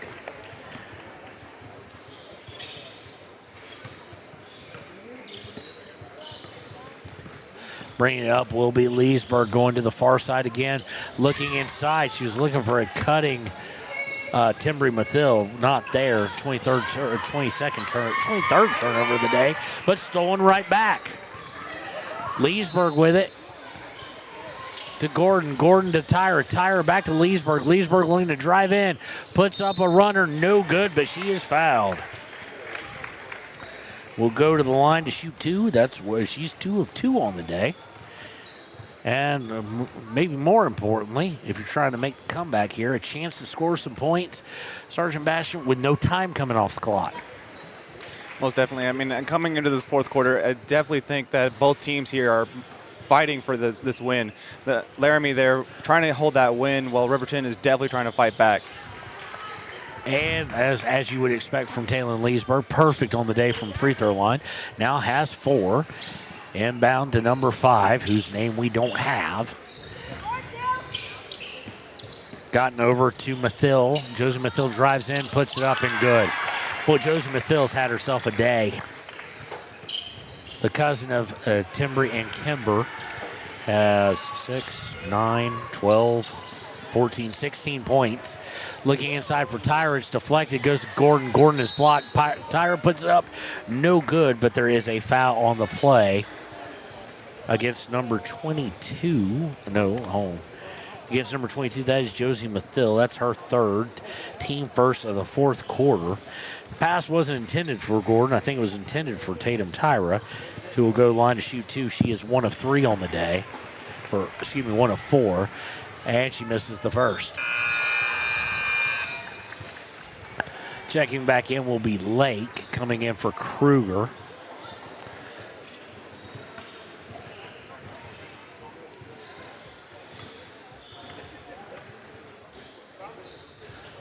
Shot on the way, up and good. So hits 1 of 2. 41-26, 15-point game. Full court press by Riverton. Inbound is to Josie Mathill. She's on the near side now, going the far side. Trying to steal it was Gordon, and they're going to find an open 3 for number 5. No good. Rebound by Riverton.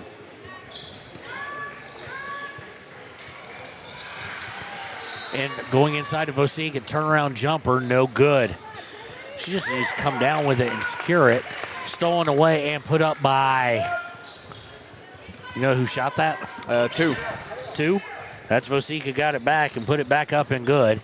As I'd look to mark the miss, 13-point game. Kicking outside, 3-point by Laramie's Mathill is no good. It's going to go out of bounds, and it'll be Riverton basketball. So if you're Laramie right now, maybe you want to think about running the offense inside instead of just jacking up threes, because if Riverton can hit a 3 here, it's a 10-point game. A 2, it's 11. They will have cut into the lead. Getting it to Taryn Weber, who's checked in. Weber going into towards the post, gets stopped, gets into Gordon, and we've got tied up. No, they're going to say it's a foul on the floor. It's going to go against number 5. That's going to be her first on the day, team 2nd of the fourth quarter. So it'll be inbounding, and coming out is Summers, and coming right back in is Ruggles for the Lady Plainsmen. Gordon looking to inbound. Vosika off a couple of screens. Nobody's open. Finally, they get to Leesburg. Leesburg drives in, shoots from 8. Good. Leesburg's first field goal. She has 4 in the quarter, 6 on the day, and now it's an 11-point game. Quickly, Laramie give and go to Mathill. Put up no good. Rebound by the Lady Wolverines. Going to the floor now. We got chaos. It's going to be a jump ball. or excuse me, they don't jump the ball because why would you? That's all it's called. It goes the possession arrow, but it favors Riverton. So Riverton with a chance here to get it down. Matthews coming back in. Of course, Matthews, the point guard for Laramie, has 4 fouls on the day, and we have a timeout on the floor by Riverton.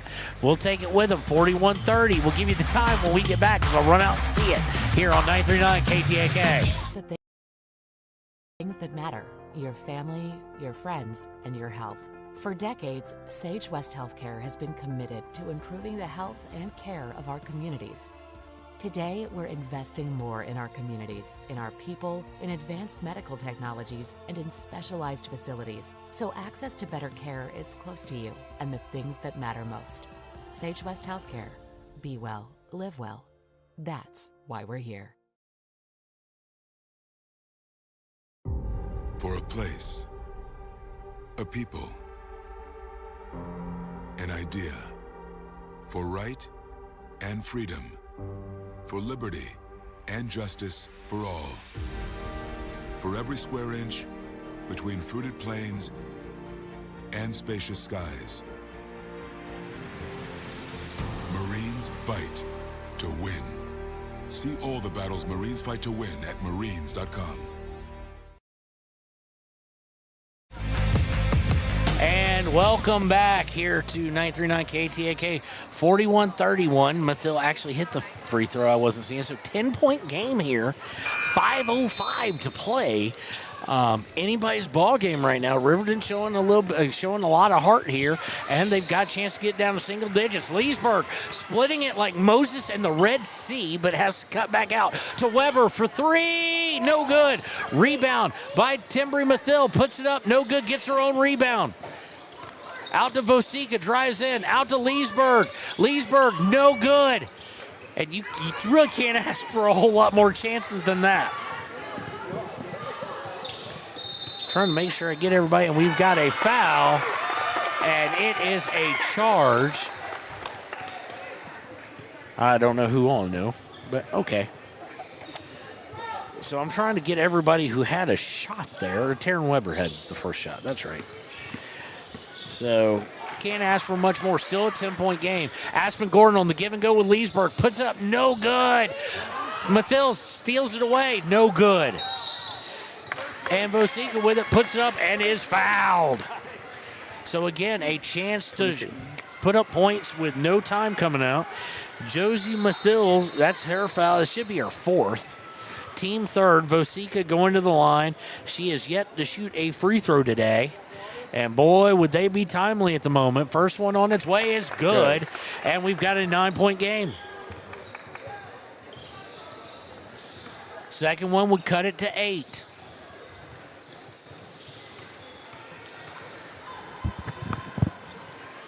And it's good as well. 8-point game here. As I said earlier, there. And stolen away immediately by Riverton.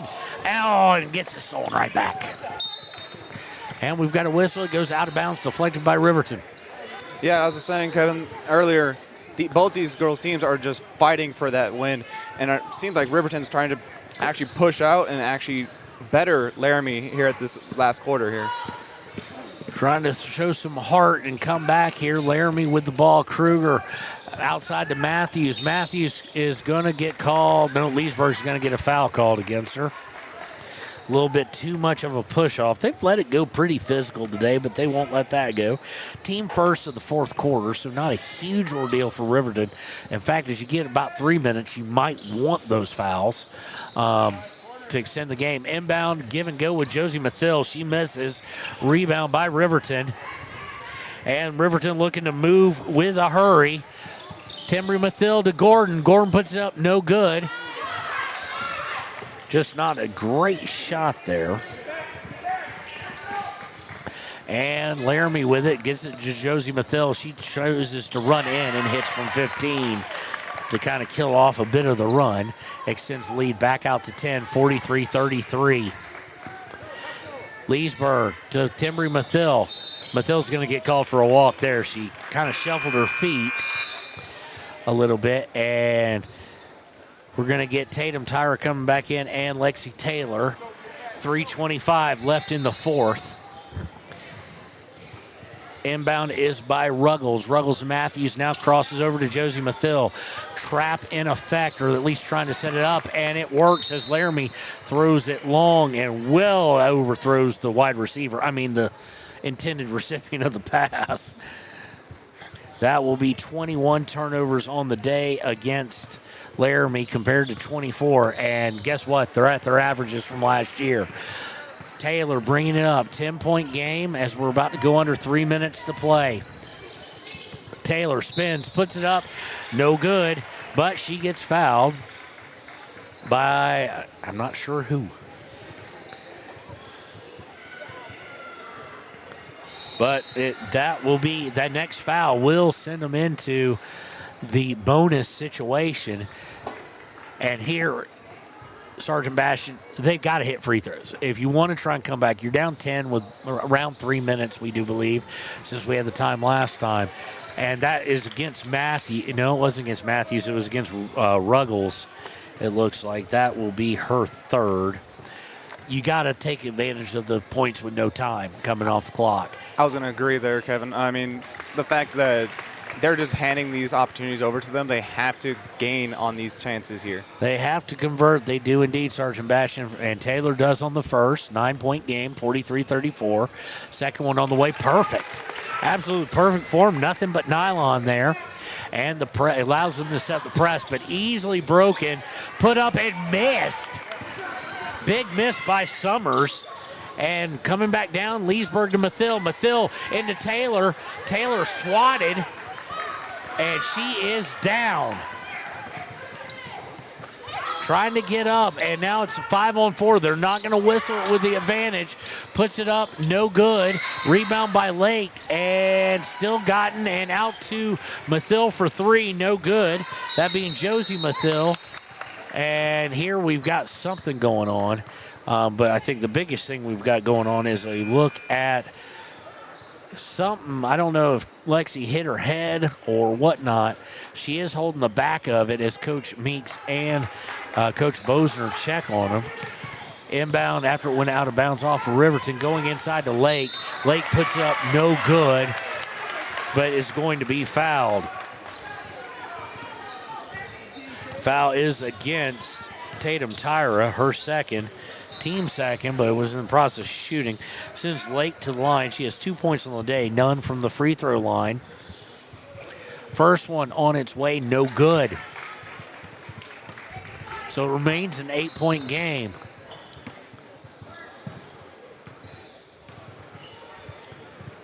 Lake squaring up the second one on its way, no good. Rebound by Tyra. Leesburg, long pass outlet to Timbery Mathill, and she's going to be blocked. It's actually going to be long enough. They're going to call it a jump ball. It will remain with the Lady Wolverines. 2:21 left. Inbound to Tyra. Tyra looking to drive. Spins from 15, no good. Rebound by Gordon. Gordon puts up, no good, but she's fouled.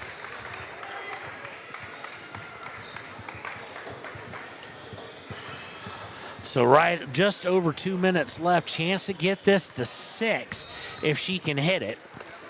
I'm going to be standing up a lot. 2:14 to go, 43-35. Gordon, first free throw is up and good. Well, don't look now. It's almost a two-possession game. 43-36, 2:14 to play.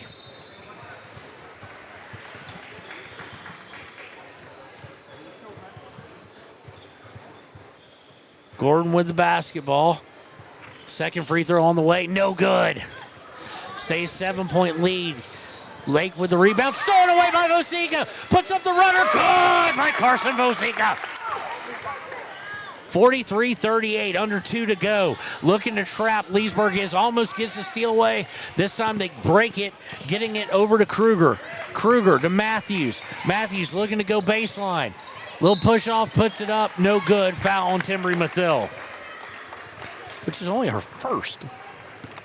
It will send Matthews to the line. She has not shot any free throws on the day with minute 50 left.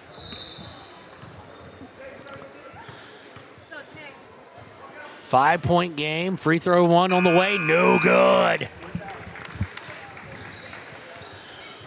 Whew. Didn't expect this like 15 minutes ago. What a roaring comeback. Now, do they have the gas to keep it going in the first game? Matthews, second one, misses that as well. Rebound by Tyra. Tyra to Leesburg. Leesburg into the front court. Gets a foul. A screen by Mathil. Gets it on the pick and roll to her. Out to Vosika. Vosika from 15. No good. Bounce on every rim. Vosika is going to help with a steal on the fast break attempt, and they're going to foul. Aspen Gordon is number 22. That is going to be Josie Mathil. That might be 5. And they are going to call a timeout. 43-38. Aspen Gordon should be going to the line, I do believe, here on WYO Today. Sponsor of this broadcast is Bailey Enterprises. For over 50 years, Bailey has become the name you can trust. With Pit Stop Travel Centers, you can fuel up and stock up on trip snacks at locations all over Fremont County. You can also put your trust in Bailey Tire and Auto for service to keep handy for those times when your luck runs out on the road. Refresh at the Speedway Cafe with a dine-in meal or a round of carry-out with a variety of specials to keep you going. Go with Bailey. And welcome back, 43-38. I do believe that is Josie Mathil's 5th foul. Kind of hard to see on the foul situation because we've got to kind of see through the body of the ref where we are. And everybody wave hi to Mr. Mathil there as he graces us with a beautiful, beautiful portrait shot. He just wanted some camera time is all. Yeah. Just wanted his 15 minutes. So Gordon with 2 very important free throws, and Mathil's not coming out, so it looks like it was Josie's 5th. It was the team 5th, as we mentioned earlier. Gordon going to the line where she is 3 of 6.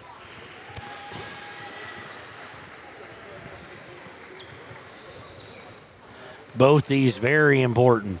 First one on the way. Oh, front iron, no good.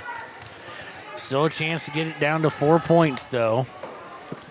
I don't want to say has to because it's only a 5-point game, but you really need to hit this one to be able to set the press, and she does. 43-39.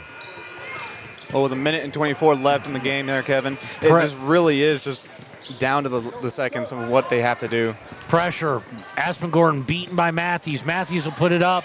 No good, but gets her own offensive rebound. Tied up. Will it be a jump ball? It will be.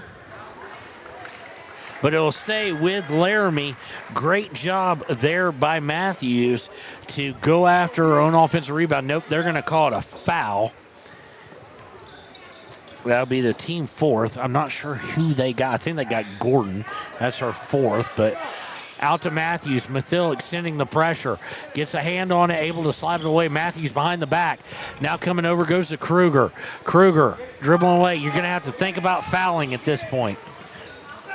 50 seconds left. Cross court to Matthews. They're in no hurry. You're going to have to foul. Kruger, and they get it over, and a 3 on the way would be dagger, is dagger. Thornton, first points of the day, extends out to 46-39. Quickly in the front court, Leesburg to Tyra. Tyra turning, loses it for a second. Gordon gets it. Gordon puts it up, no good. And rebound by Laramie.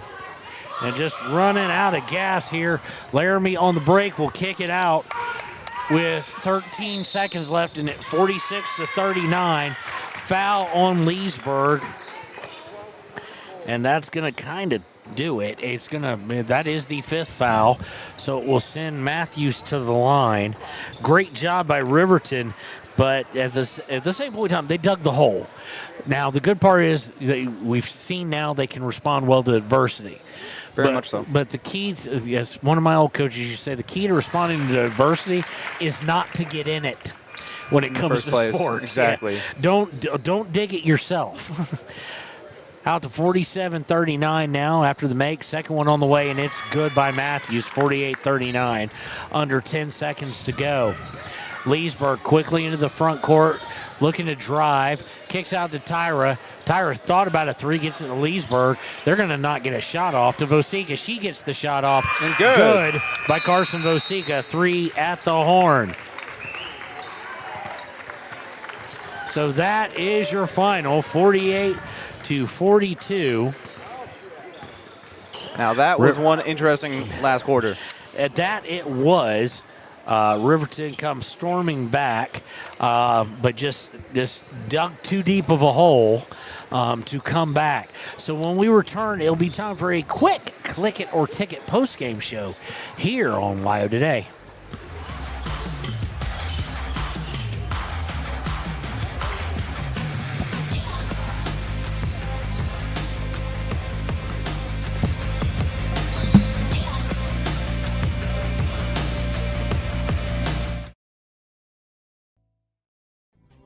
Riverton Blodorn Lumber is proud to support youth sports. Experience the Blodorn difference. Quality products, design, delivery, and expert service. Blodorn Lumber, 1202 North Federal in Riverton. Blodorn Lumber. Your car or truck is an investment. When it needs repairs, you need someone you can trust to do the job right. Take it to Gunner's Automotive. They repair all makes and models of cars and trucks, from oil changes to brakes, tires, and more. Gunner's Automotive, 856-2288. Community Health Centers of Central Wyoming has locations across Fremont County ready to serve you at DuBois Medical Clinic, Riverton Community Health, and Lander Community Health Pediatrics. We accept all forms of insurance, including Medicaid and Medicare. Are you struggling to get medical care? Ask for their sliding fee scale. From family medicine to pediatrics, Community Health Centers are here to serve you. Call 307-463-7160 or visit chccw.org to schedule your appointment. And welcome back. We're going to jump right into the stats and our Papa Murphy's player of the game here on the Click It or Ticket post game show. Riverton Falls 48-42 came screaming back in the fourth quarter, but unable to complete the comeback fully. The player of the game goes without saying is Carson Vosica, the sophomore who we talked about during the Hampton Suites pregame show. She finishes with a team-leading 19. So great job by her on our Papa Murphy's player of the game. And then we also, of course, give our Gator Good Sports / Effort player of the game, and that is going to go to number 10, one Aspen Gordon. So congratulations to them. Riverton falls to 0-1 on the season here, and they will get a chance tomorrow against maybe the toughest team in the tournament, against Sheridan. The key for Riverton, obviously, it's great they fought back from adversity, but you don't want to dig yourself such a big hole that you can't come back, and that's kind of what happened in the second and third quarter. But nice to see them respond, and hopefully tomorrow not get in that. Of course, that game tomorrow at 12 and 1:30 at the Ford Wyoming Center. And we'll be right back. We're going to go right into the pregame show here on WYO Today.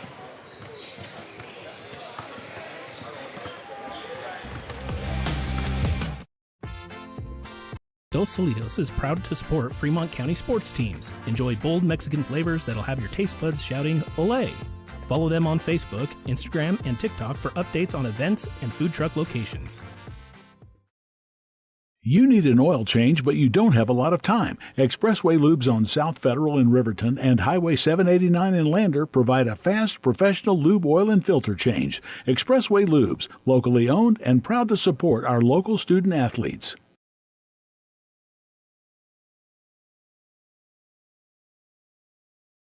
B&M Septic and Excavation offers prompt professional service. Call them today for a quote at 850-2200. They serve far and wide across Fremont County and deep. B&M Septic and Excavation is proud to support Fremont County sports. Why should your new floor come from Carpet One? Because we're passionate about the spaces our neighbors call home.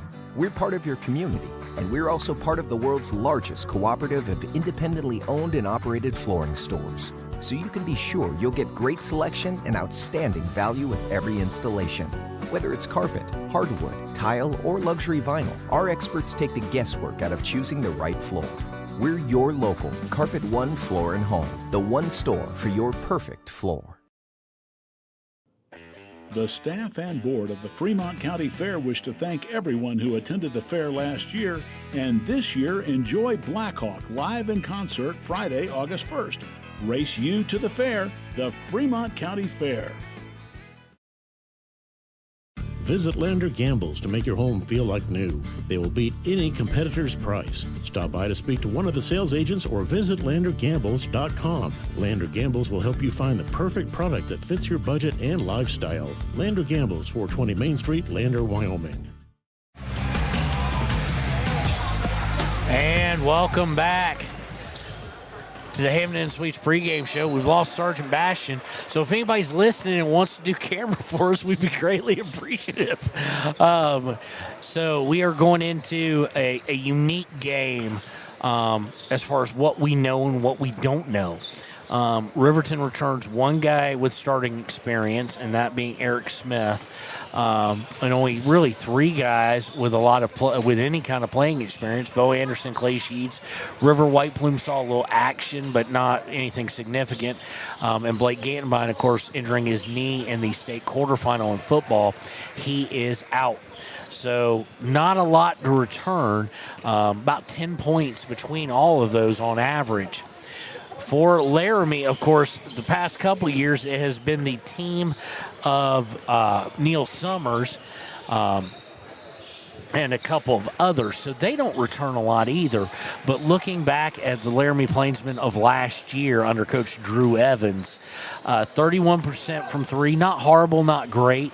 57% in the field, mainly from the inside. They were an inside-out type team, but a decent shooting percentage, nothing great. From the free throw line, 63%. And, of course, Neil Summers was their do everything, be everything guy, and he's not there. So I'm trying to see who they return as far as points per game.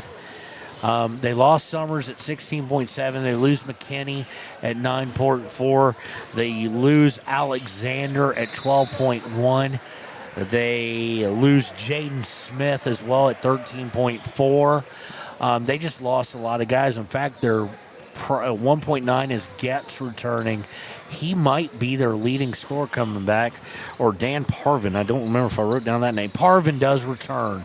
Parvin, the leading scorer, coming back for them at 3.5. So a lot of questions for the Plainsmen as well. For Riverton, of course, Eric Smith at 7.3. And then Blake Gantenbein was at 2.3. Of course, he's not coming back. Garrett Jackson does return at 1.8 in the games he played. But Aiden Kelly gone, Josiah Hernandez gone, Brandon Monroe gone. 3 points return from Bo Anderson. Of course, Malachi Smith, who led them in almost every offensive statistic, is gone. Clay Sheets at 2.9. So they return about 12 points to the Riverton Wolverines, but not on a ton of minutes as far as games played and things of that nature. Eric Smith played in 24. Clay Sheets only played in 15 last year. Bo Anderson played in 21. So of the 24 regular season games, only Eric Smith returns, who played in all of them. Now, in fairness, only Malachi Smith, Ryan Cox, and Brandon Monroe played in all of them as well. So key to the game is going to be for both teams. The Ranger key to the game is real simple. Find points, find rebounds, find your clutch guy, find your guy who you want to make that extra pass. It's all theoretical because it's almost all, well, it is all practice with some summer games and some scrimmages. So both teams looking to find their identity. Who wins today most likely is who can find that identity the soonest and the quickest, which I realize both those mean the same thing. But whoever can find the identity, they're probably going to win this basketball game. And there's a chance both of them don't, and we're looking at a little bit of a sloppy game. So we shall see how that turns out. When we return, it will be time for the Arapahoe First starting lineups here on Why Today at 93.9 KTAK. Your tax pros at 219 East Main Street in Riverton, Wyoming can handle all your tax needs. Whatever your situation, we know what to do. Call 307-856-2256 today to schedule an appointment. H&R Block is open Monday through Friday, 9 a.m. to 3 p.m. Men have a way of doing things. A man has his way of eating, of exercising, of keeping his hands warm, and of straightening up. So, when a man faces a serious life problem like divorce, depression, or suicidal thoughts, shouldn't a man have a way to deal with that too? Well, now he does. I'm Dr. Rich Mahogany. Visit me at mantherapy.org. And welcome back to WYO Today. It is time for the boys' game, and again, we're just going to kind of have to wing it with starting lineups, no announcements here or anything like that. So it does look like it'll be Bo Anderson and Eric Smith, which we kind of knew. It would be Bo and Eric, and then we'll figure out what the rest is. Unfortunately, Kimber and Timbry are not windows, so I can't shoot through them.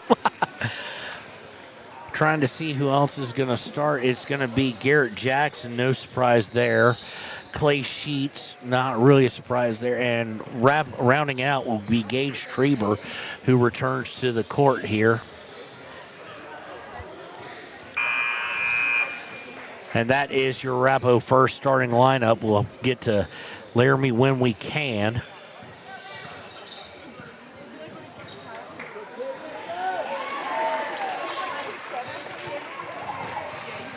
So stats-wise, you're fine. So stat-wise, we're only going to be doing makes pretty much in score here because I am without a cameraman. On the tip goes to the Plainsman. Actually, I'm going to stand up here.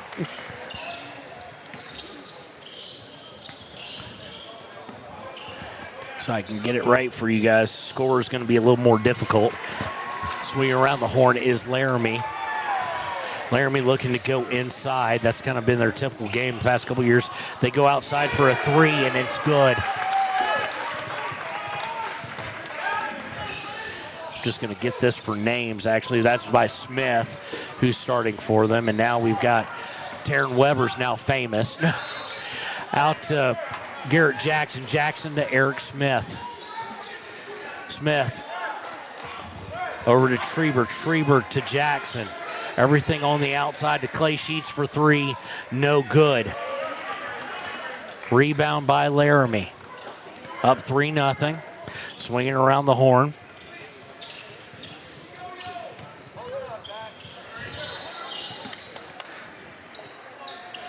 Looking for another three. Might have been partially tipped as it was missed by Bleak, but put back up and good by Richardson.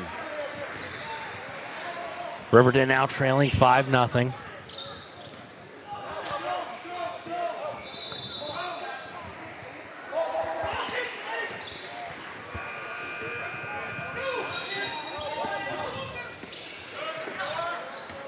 Jackson to Eric Smith. Everything on the outside right now because Laramie's definitely got a size advantage to Sheets. Sheets trying for three, no good.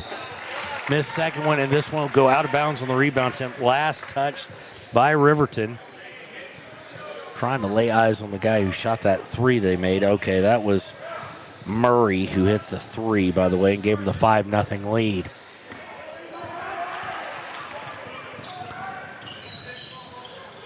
Into the front court, throwing it around the horn, working, looking for the inside, but extended out. Bleak to Murray. Murray back to Getz back to Murray for three. In and out, no good. Rebound by Eric Smith. Smith bringing it into the front court, spins, and he just got caught up in the middle of nowhere, and it's no good. Looking to break is Laramie. Oh, a wide open look for three, no good by Getz. Clay Sheets going to try and angle a three from the corner again. He misses that one. Rebound by Bo Anderson, but it is up and out of bounds. Let's see. No, that was, it was Treber. And they're going to get Treber for the foul, his first foul. Team first as well. Oh, no, Treber's going to be fouled. So it's against Laramie. Not sure who, but Treber going to the line to shoot two as he was in the process of shooting. Misses the first. So here we go. River White Plume. Okay, hold on. It's River White Plume coming in. I noted it's Trenton Weber coming in, and then somebody else. Who is it? Well, Peyton Larson coming in. Missed the second free throw. And Laramie will come away looking to extend the lead to 7 or 8. Gets with it. Around the horn to Murray. Murray on the right side. Laramie in their whites. Riverton in their reds. Laramie going right to left. Thrown away. Taken away. Looking to break. And putting it up and good is Peyton Larson. And he has the first 2 points of the day for the Wolverines. 5-2. Into the front court. Back out for a three. Up and no good by Getz. Riverton unable to get the rebound. Laramie now will circle it back around. Up top to Murray. Murray looking to drive. Murray stuck. Puts up River White Plume with the block.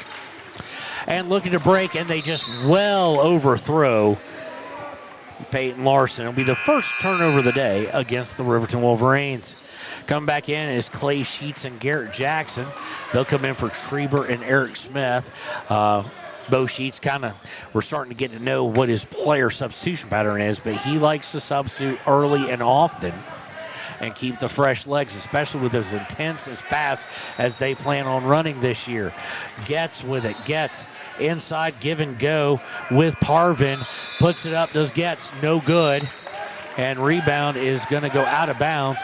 It'll be Riverton basketball, still 5-2 here in the first. Inbound will be by Larson. Larson to Sheets. Sheets back to Larson as Laramie extending about three-quarter court press. Back over to Sheets. Sheets to a wide open three by Garrett Jackson, up and good, and we are tied. 5-5. Almost swinging it away. Looking for Smith. Back out to Murray. Murray for Laramie drives in, puts it up, no good, but there is going to be a foul. I'm thinking against Trenton Weber here. It is against, that's got to be either him or Paxton Stevens, and he's not in the game. So it is against Trenton Weber, his first, team second, and Murray hits the first of 2 free throws. Oop, gave it to the wrong team there. It's now 6-5 in favor of Laramie. Second one up on its way, good. Sheets over to Weber. Weber to Jackson. Jackson to White Plume. Beautiful movement there. And back underneath, they get it to Weber, who came all the way back down, and he's got 2. We're tied back up here. Gets with it. Over to Murray, about 30 feet from the basket. Back over to Getz. Nothing really going towards the hoop here. Getz now out towards half court.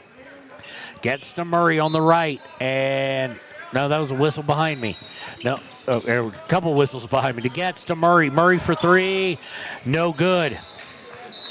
Ever since hitting the first one, he's gone ice cold. Rebound will go out of bounds. It'll be Riverton basketball. Riverton will be looking for their first lead as Gage Treber checks back in, as does Eric Smith and Bo Anderson.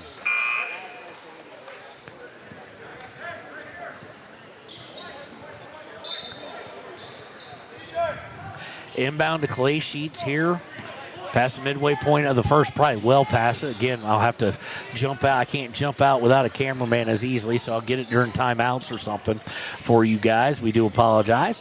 So Garrett Jackson up top to Bo Anderson. Anderson for three. No good. Rebound is by Bo Anderson. To Eric Smith. Stops, wanted to pop, but good defense, but good defensive closeout by Laramie. Out to Sheets. Sheets to Smith on the left side. Sheets to Smith. Smith back to Sheets. Sheets to the free throw line for Jackson. Jackson out to Treber. Treber over to Eric Smith. Smith to Jackson. Everything happening 20 feet away from the basket. Just a lot of passing. To Eric Smith for three. No good by Eric. Rebound is by Riverton again. It's Treber who's absolutely stuffed, but good effort. And here comes Laramie. Laramie out to Murray. Murray for three. Good. Excuse me, Smith for three. He just has the same haircut as Murray. And it's 10-7 in favor of the Plainsmen. Anderson to Smith as they come over the timeline. Over to Jackson. Jackson to Treber. Treber thought about the three. Instead comes down to Jackson. Jackson baby hook up and good. Jackson now has 5, and it's 10-9 in favor of Laramie.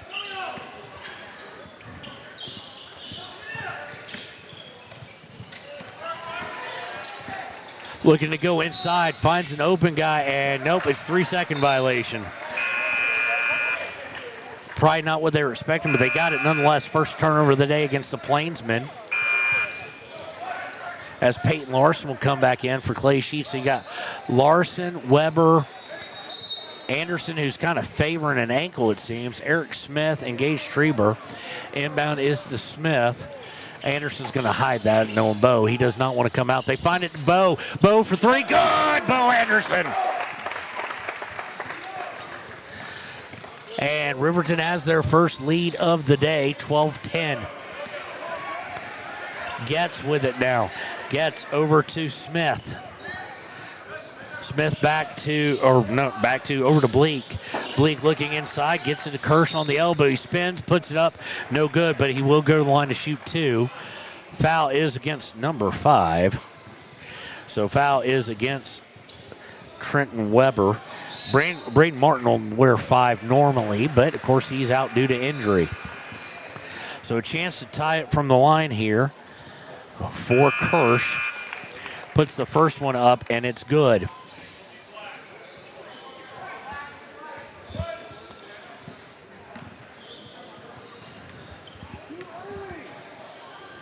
Second one on its way, good, and we're all tied up at 12. Eric Smith bringing it into the front court on the far side.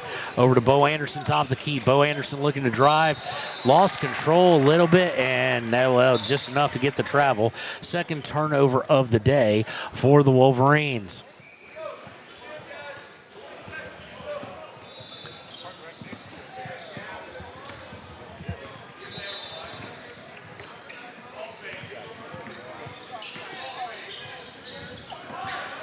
Brought into the front court. Getz with it on the left side. Getz up top for Smith. Smith back to Getz. Getz looking to drive baseline.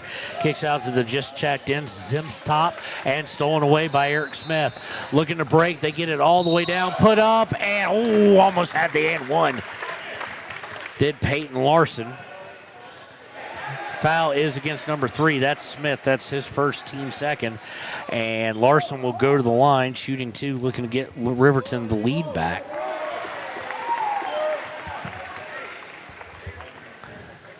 Larson's first one in and out, no good. Sheets coming in for Anderson here.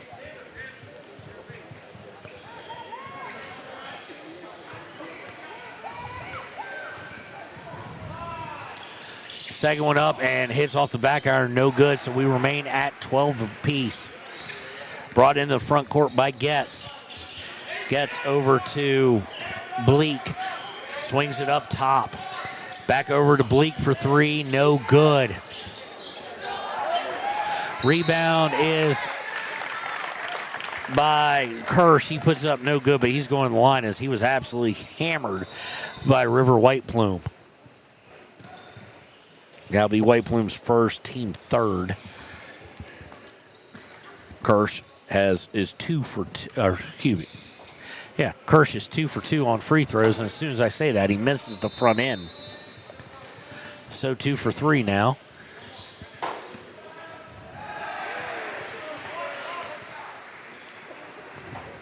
Second one on its way, good. Gives Laramie back the lead, 13-12. Eric Smith, as time expires, throws up a long three. Again, we do not have great vision on the time clock. So that'll do it for the first quarter. 13-12 in favor of Riverton. We're going to double check the score here. We'll be right back with the second quarter here on Ohio Today. High Plains Power is a Touchstone Energy Cooperative. What does that mean for you as a Rural Electric Association member? It all comes down to 7 principles: open membership, one voice, one vote, member benefits, independence, education, cooperation, and community. To understand how it all works, we're headed back in time. In 1879, electricity was in major cities, but rural areas were out of luck. In 1935, President FDR made it possible for companies to build power lines to unserved areas. By the time we hit 1941, some 400 electric co-ops had been organized to serve rural America, just like High Plains Power. For more information, visit highplainspower.org. And welcome back. Start of the second quarter, 13-12 in favor of Laramie. Trying to see here, the leading scorer right now might be, and it is, Garrett Jackson with 5 for Riverton. Leading scorer for Laramie is Murray with 4. So to start the second quarter will be Sheets, Treber, Jackson, Anderson, and Smith. Kind of exactly what you would expect.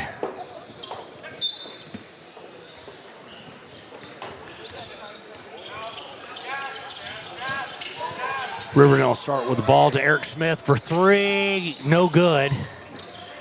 By Smith, he's now 0 for 4 on the day from the field.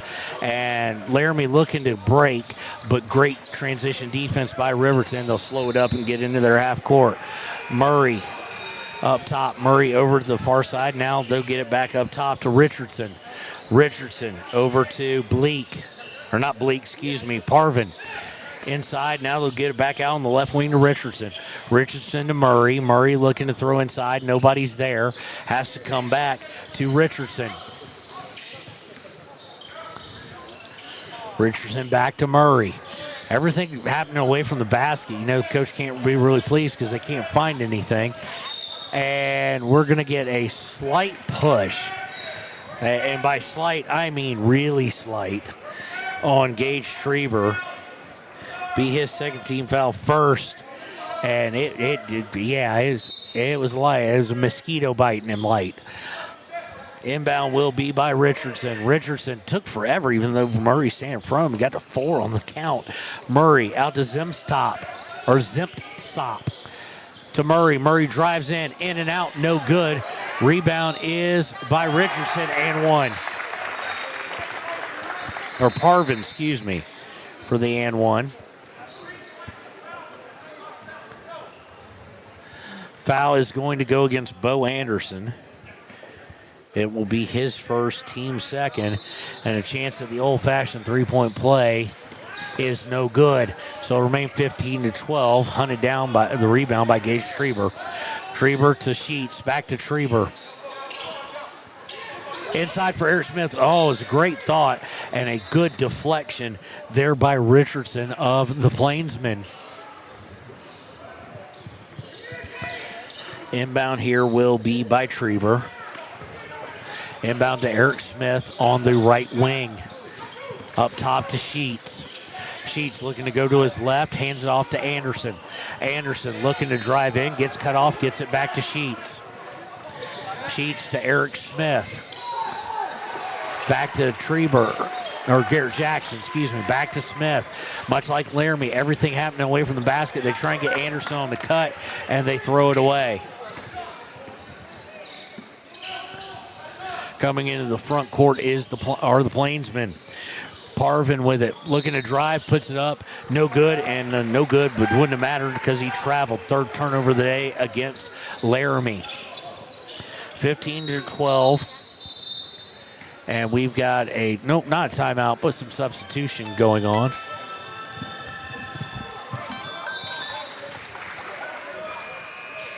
With seeing, let's see here, who's coming in the game. Weber and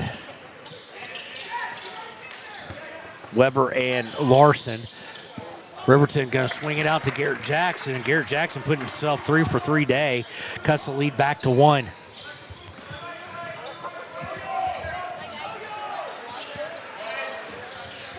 Eric Smith going to grab the turnover here, and looking to break, gets it up to Jackson.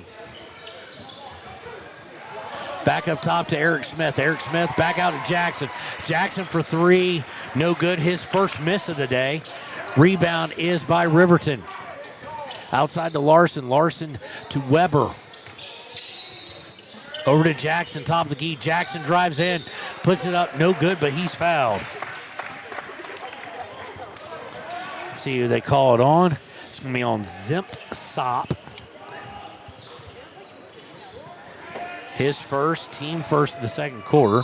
Sends Weber or Garrett Jackson to the line, shoot 2. First one up and good. So that one ties it up. He has a chance to give them the lead here.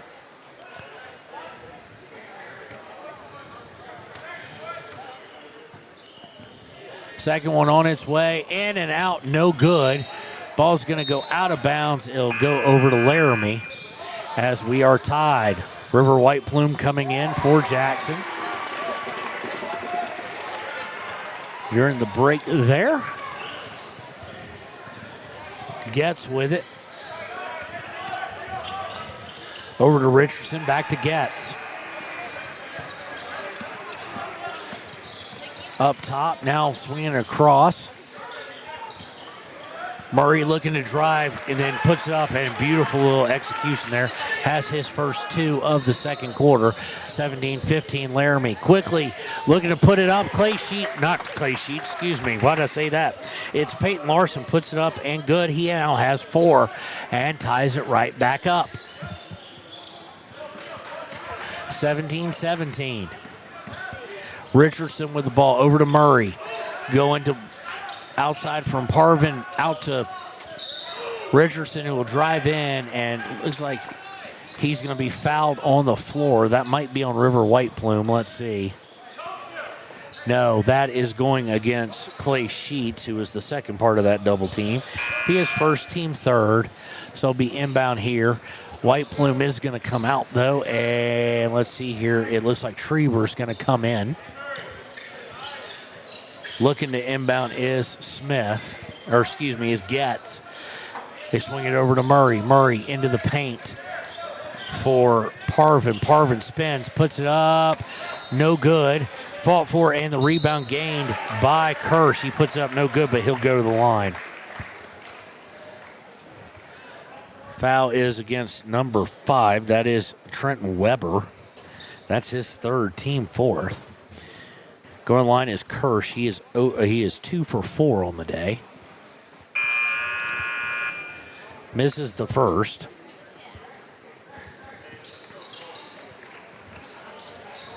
So it remains 17 apiece.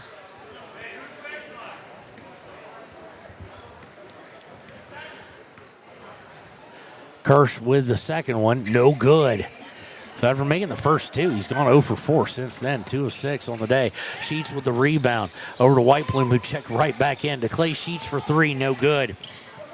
Rebound's going to go out of bounds, and it'll go over to Laramie.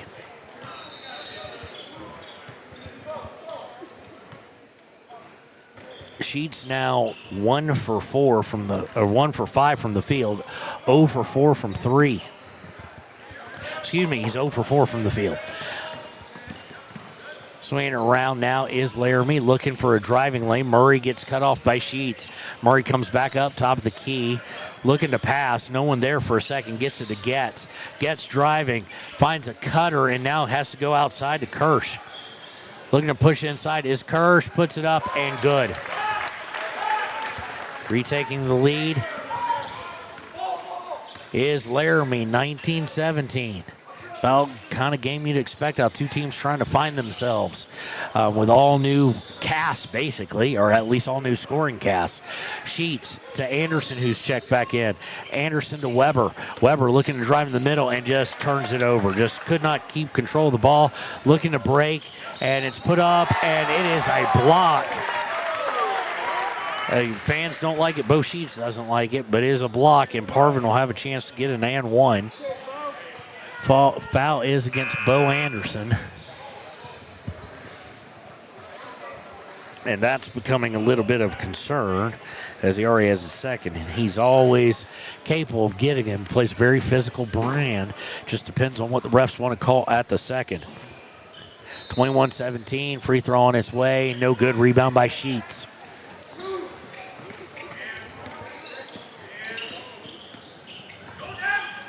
Sheets finds Jackson for a wide open look at three, misses. Back out to Anderson for three, no good. And put up and the rebound by Weber.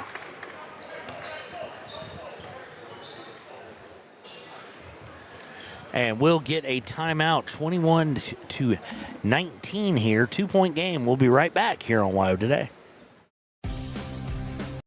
For more than 40 years, Porter's Mountain View Supply has been serving central Wyoming with top brand name spas, stoves, fireplaces, and outdoor grills. With 2 locations in Riverton and Casper Plus financing available for your purchase, Porter's offers expert advice, quality products, and service along with maintenance. Porter's, your local spa, stove, and fireplace provider in Riverton at the corner of Sunset and North Federal.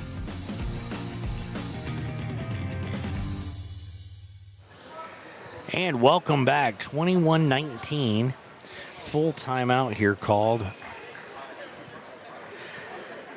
Riverton, Laramie, back and forth. Laramie with a little bit of height, Riverton with the speed, and they've really been pushing the pace. So it'll be interesting to see. This is going to also, this battle is going to come down to a little bit of conditioning as well. Riverton going much deeper on their bench, and they have a much deeper bench for that matter, just in sheer numbers. Laramie with the 2-point advantage and the ball in the half court. Richardson with it. Looking inside, now he kicks out for a 3. No good by Bleak, but we get a foul on the rebound. Let's see who that's going to be. It's going to be against number 2. That's Sheets. That's his second. Team over the limit, so it'll send Kirsch to the line where he's 2 of 6. Free throw on the way. Leaves it well short. So checking in will be Smith. He'll come in for Richardson for the Laramie Plainsmen. Second one on its way. No good. Rebound by Eric Smith. Still a 2-point game. Swinging around the horn is Wolverines, and they get it back up top to Eric Smith. Smith to Sheets. Sheets to Jackson. Jackson to, or not Jackson, excuse me, Weber to Jackson. Jackson back to Weber. Out to River White Plume to Eric Smith. Smith with it, dribbles towards midcourt now, goes over to his right to Weber. Well, Weber's going to throw it away. They're trying to get Clay Sheets or someone on that cut, but they're not paying attention to where the defender is. And Laramie going to kick it out for 3, and good by Smith. Sends the lead out to 5. No shot. They're going to say no shooting on that, so foul will be against Laramie. That'll be Laramie's second. Jackson looking to inbound. Looking for River White Plume, puts it up, no good, a little tip, but it falls right to Garrett Jackson, who puts it right back up and in. Nice little move by him. Good move by White Plume, just didn't convert it. 24-21. And we're going to get ducking the shoulder against Kirsch. That'll be his first team foul number 3. And good job by Eric Smith there to set that up.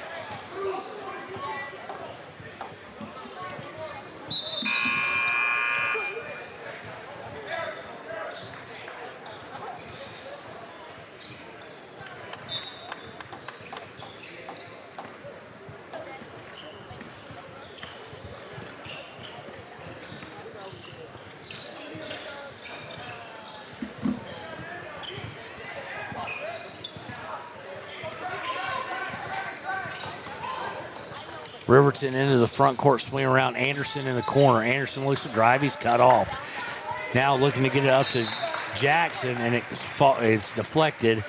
And it's funny because the Regettes pointed like it should be Laramie basketball. And, I mean, he wasn't 5 feet. After he deflected it, he was the only one within 5 feet of the ball who touched it. Just shows you they'll point every single time. Smith in the front court from Anderson. Smith to Jackson. Jackson up top, over to Anderson on the left. Anderson looking to get it underneath to Jackson. He puts it up and good. 24-23. Laramie quickly into the front court, wanting to move. And Jackson putting himself a game. Over to Murray. Murray gets inside to Parvin. Parvin puts it up, no good. And it goes out of bounds. It'll be off of Riverton. So we'll stay with Laramie here.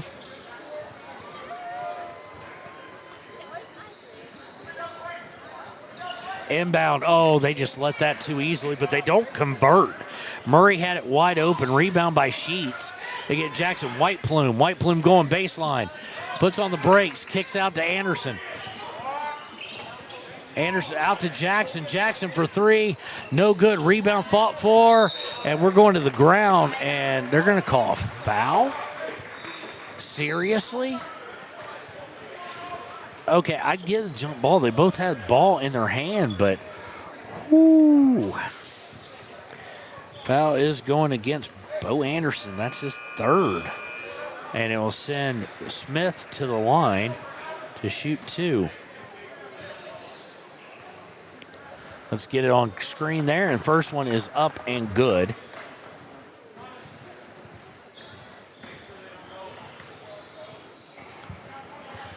And the second one is good as well to make it 26-23. 3 seconds left. Smith with it, looking to drive, almost loses it. With 1 second, puts it up. Oh, no good, but we do get the foul. Foul is against Getz. That's his first. Team fourth, but that really doesn't matter. So it's going to send Eric Smith to the line to shoot two.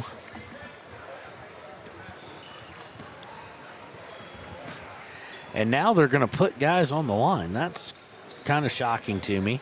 Eric Smith scoreless on the day.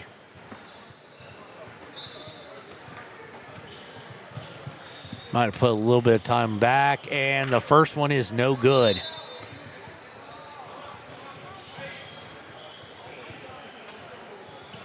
So Eric Smith right now is the leading scorer returning, much like in the girls' game with Leesburg, just no points.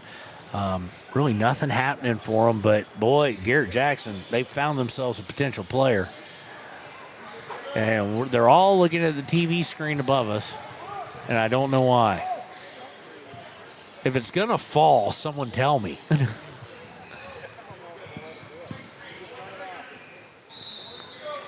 They must have stopped it with like 0.2 of a second or something like that. Eric Smith still looking for his first point of the day. Second free throw on the way. And it's no good. And that is the half. We don't even get a buzzer. We had so little time left. So we'll double check the score and everything like that since we don't have a good view. And when we return, it'll be time for the United States Marine Corps halftime show here on WYO Today. Exploding at 200 miles per hour. Airbags pack a punch. Until age 13, stay buckled up in the back seat. Buckle up, Wyoming. It's the law. Shoshone Rose Casino and Hotel is proud to support youth sports in Fremont County. Enjoy a meal at the Deca Gai He restaurant. Deca Gai He is Shoshone for the eating house. Open daily from 7:30 a.m. until 9 p.m. Try a weekend getaway with the family in one of their comfortable, pet-friendly guest rooms and enjoy the heated swimming pool. Book online at ShoshoneRose.com and remember to support Fremont County youth sports. Go team!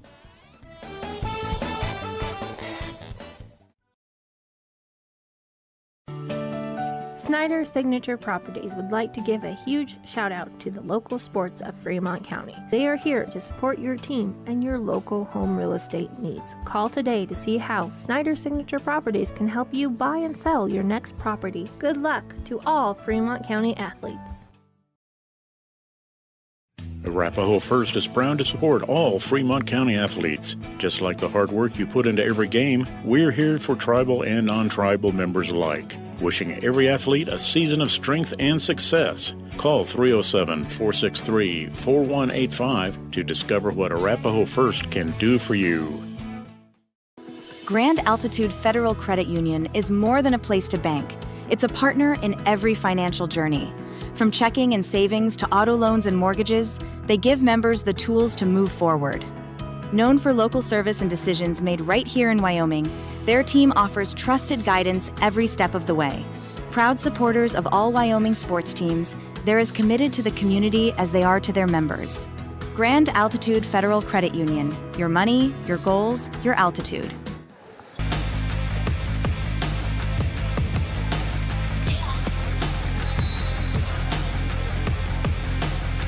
And welcome to the United States Marine Corps halftime show, 26-23, and this is kind of what we expected. Two teams with some talent, playing extremely fast, which is a much bigger change of pace for for Laramie instead of Riverton. Riverton, of course, last year with Malachi not playing overly fast, but the year before with Parker Paxton's senior year and Derek DeVries and those guys playing a lot more quick then. So some of these guys at JV have seen it. But anyhow, they trail by 3 to Laramie. Laramie trying to go from being really big to kind of a more speedy type offense as well. Right now, leading Riverton in points is Garrett Jackson. He had 5 in the first quarter and 7 in the second for a total of 12 on the day. 4 points by Trenton Weber, 4 by Peyton Larson, 3 by Bo Anderson, and that's kind of your scoring right there in a nutshell. Kind of one of the bigger shocks is Eric Smith is 0 for 4 from the field and 0 for 2 from the free throw line, and Clay Sheets is 0 for 4 from the field as well. For Laramie, it has been kind of a little bit of a balanced scoring approach. They do have, with 9 points, Murray, 2 points for Kirsch, or 4 points for Kirsch, who hit his first 2 free throws and then missed his next 6. 5 points for Smith, 2 for Richardson, 4 for Parvin. It's been a very entertaining game, very fast, and really it's going to come down to who's conditioned and who are the big guys to step up and take those important shots at the end of this game. We want to thank the United States Marine Corps, though. We'll have we'll have a member of the United States Marine Corps back with us tomorrow. Again, we'll be playing girls at 12, boys at 1:30. And we'll be right back with the third quarter. Thanks to the United States Marine Corps for a halftime show. We'll be right back after these messages on KTAK. Home improvement projects look no further than Valley Lumber. They provide nothing but the best from lumber, power tools, hardware, paint, plumbing supplies. If you need it, they have it. Valley Lumber at 290 North 2nd Street in Lander. Warm Valley Health in Fort Washakie is a full-service medical provider. With integrated care teams, you're always able to reach someone in your medical team. Warm Valley Health provides primary care, nephrology, podiatry, optometry, pharmaceutical, along with other services. New to Warm Valley is pediatrics and OB care. Walk-ins are welcome. That's Warm Valley Health, located at 29 Black Coal Drive in Fort Washakie. Call today, 307-332-7300. The holidays are full of moments we never want to miss. One more laugh, one more hug, and one more memory. But one wrong choice can take all of that away. This is Cody Beers with WYDOT. If you're drinking this season, please don't drive. Call for a safe ride. Make it home to the people who love you. From our WYDOT family to yours, stay safe and cherish every moment. Down! Set! Midway! Midway! Midway! Come to Midway Auto and RV and score big when buying a car, truck, or SUV. Every vehicle goes through a 100-point inspection, and every vehicle comes with a warranty. Our Super Bowl is giving our customers the friendliest service, the easiest buying process, and the best deal possible. Treat Midway like the home team. We always make the best play for our customers. Come experience the Midway difference. Where you're not just a customer, you're part of the Midway family. Heinz General Store has been the grocery store of choice for the Fort Washakie area since 1945. For this week's special, see their website at heinzgeneralstore.net. And for convenient shopping this winter, click on Heinz Online, download the app, and shop in the comfort of home. Schedule a convenient pickup time, and the team at Heinz General Store will do the rest. Heinz General Store says good luck to all Fremont County teams. Take the next step in higher education at Central Wyoming College. Offering 2- and 4-year degree programs in a variety of fields, Central Wyoming College is transforming lives and strengthening communities through learning, leadership, and connection. Midway operates our 4 showrooms as one location, giving you by far the biggest selection of inventory in the region. Midway has the best buying experience before and after the sale. Our team members have more experience and knowledge to better serve you. Midway's success is based on hard work. Our team members give 110% to make sure you have a fast, enjoyable experience. We have what you need. At Midway, you're not just a customer, you're part of the Midway family. Head to Nana's Bowling and Bakery in DuBois for Family Fun Night. Now booking parties for all ages and occasions. To reserve your company, family, or birthday party, call 455-3660. Nana's Bowling and Bakery is proud to support Fremont County student athletes.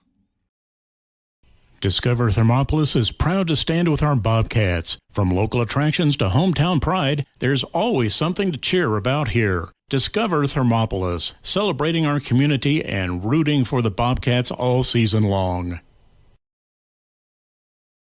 Golden Buffalo Jewelry in Riverton knows that sports bring our community together. From Friday night lights to weekend tournaments, they're proud to cheer on our local athletes and support the teams that give us so much to root for.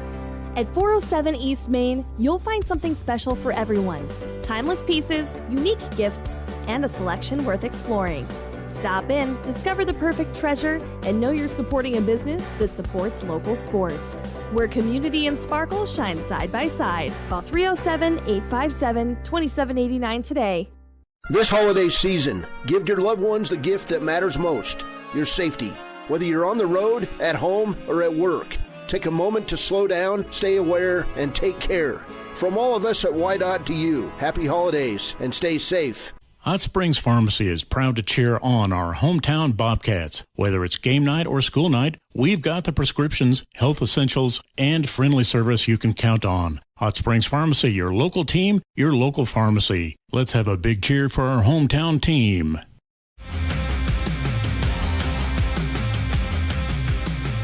And welcome back here, second half. Laramie leading Riverton 26-23. Garrett Jackson leading the way with, again, thanks to the United States Marine Corps for sponsoring our halftime show. And since we're not getting any kind of PA music or anything, we've decided to throw this up on Facebook as well in the second half. Simply because we won't get hit by an algorithm. But normally if we have PA, we're kind of going to be out of luck as far as throwing it onto Facebook, just because it will flag you, and they don't really give you a warning. You just get things taken down and get in all sorts of deep trouble, get your account suspended. But no chance of any of that. All we use on our networks as far as for games is public access, public domain music. So starting off in the second half will be Sheets, Smith, Anderson, Weber, and Garrett Jackson. A slight change as Gabe Treber started off the game. It will be Laramie basketball to start, though. Inbound will be by Dylan Jevney, who really hasn't played a whole lot today, but he starts the second half. Gets over to Smith, now to Murray. Not Dylan Jevney, excuse me, Bleak. Had the wrong lineup in my hand. Looking to drive down is Parvin. He puts it up and good. Parvin, more of their inside presence. Anderson bringing it in the front court. Let's get that scoreboard updated for you. 5-point game, 28-23 here in the third. Again, the clock is right above us as far as on a TV screen, so we kind of have to guess at it and then lean over. We are going to try and give you the clock tomorrow, not just verbally. We'll probably try and throw it up on the screen like we did with football potentially, as we'll be at the FWC tomorrow. Looking to drive in Jackson, and goodness, Garrett Jackson having himself a day. Yet again, cuts the lead down to 23. Going to swing it around to Murray. Murray to Getz. Getz to the right side as Laramie now going left to right on your radio now. They find Richardson. He drives in, gets stuck, turns, fires, no good. And rebound is going to be grabbed by Bleak. Puts it up, no good. Out for a three by Getz, no good. And the rebound is going to see a foul on Riverton. That's where the size coming into play. Foul is against, it looks like it's going against Garrett Jackson. It's only his first, team first of the quarter. Inbounding will be Getz to the left of his own basket. Gets it out to Murray. Murray to Richardson, or to Parvin. Parvin to Getz. Getz over to Murray. Looking inside, gets it to Parvin at the free throw line. Parvin's hands and face up, then goes back out to Getz. Getz swinging, they get around to Murray, now to Parvin. Good closeout by Smith. Back out to Getz. Getz for three. Good closeout by Riverton. And Getz is going to be short. Rebound by the Wolverines. Smith trying to take it, looking for his first points. Puts it up, and good by Eric Smith. First points of the day, and it's a 1-point game, 28-27. Riverton down by one. They get to Parvin, free throw line, out to Getz. Getz drives in, floater, up and good.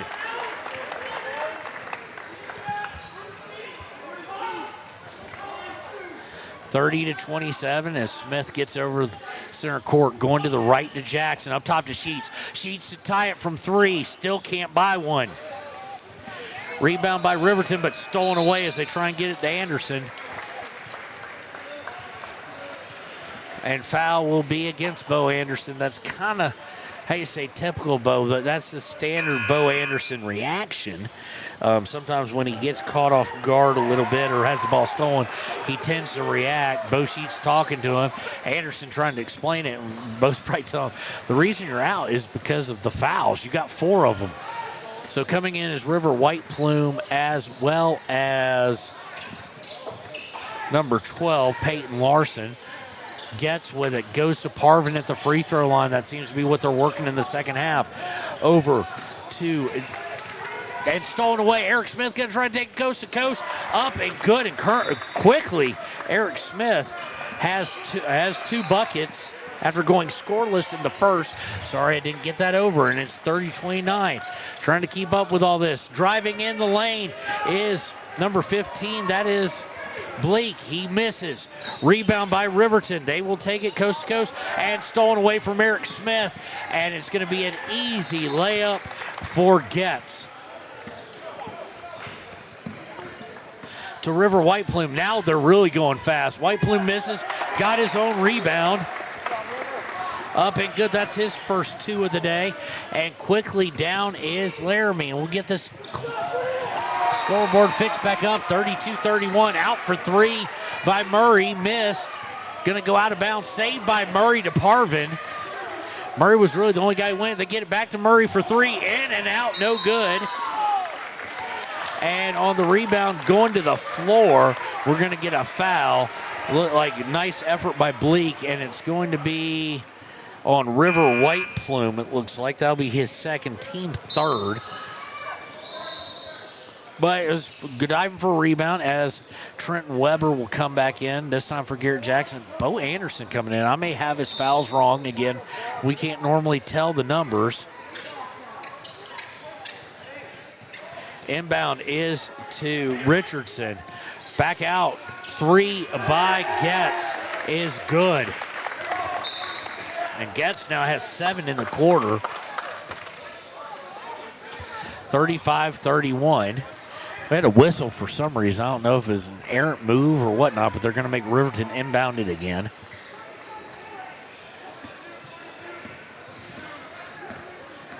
(35-31).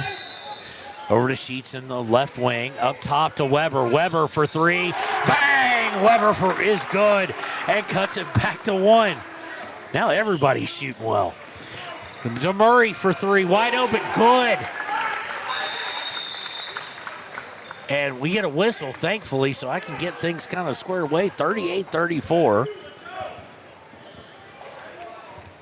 Weber hits, then Murray hits the three. Into the half-court set. Sheets up top for Bo Anderson. Gets stuck at the free throw line. Gets out to Larson. Larson trying to drive to the right. Hands off to Anderson. Anderson's going to get called. Oh, and it's going to, I thought it was a push by Anderson. Anderson got a little verbal there, too. Saw some intensity. And we've got a player down for Laramie. Foul's going to go against Kirsch, number 4, as he gets back up. That should be the team first. So it'll be inbound by Riverton. So, and coming back in for the first time in the second half, Gage Treber. 38-34, Treber. Receives the inbound, goes to the right, goes to Eric Smith. Eric Smith for three, and we had a whistle. And it looks like it's going to be no foul, just someone stepped on the line. So turnover number 7. It'll be Laramie basketball here. As we see Garrett Jackson come back in, he'll come in for Anderson.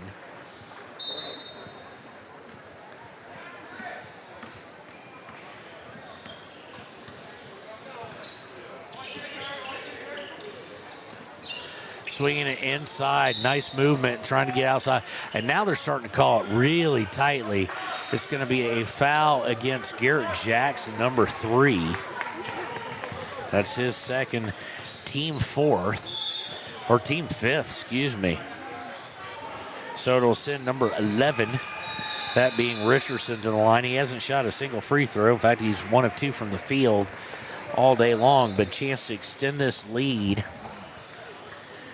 First one on its way is up and good. It's now a 5-point lead, 39-34.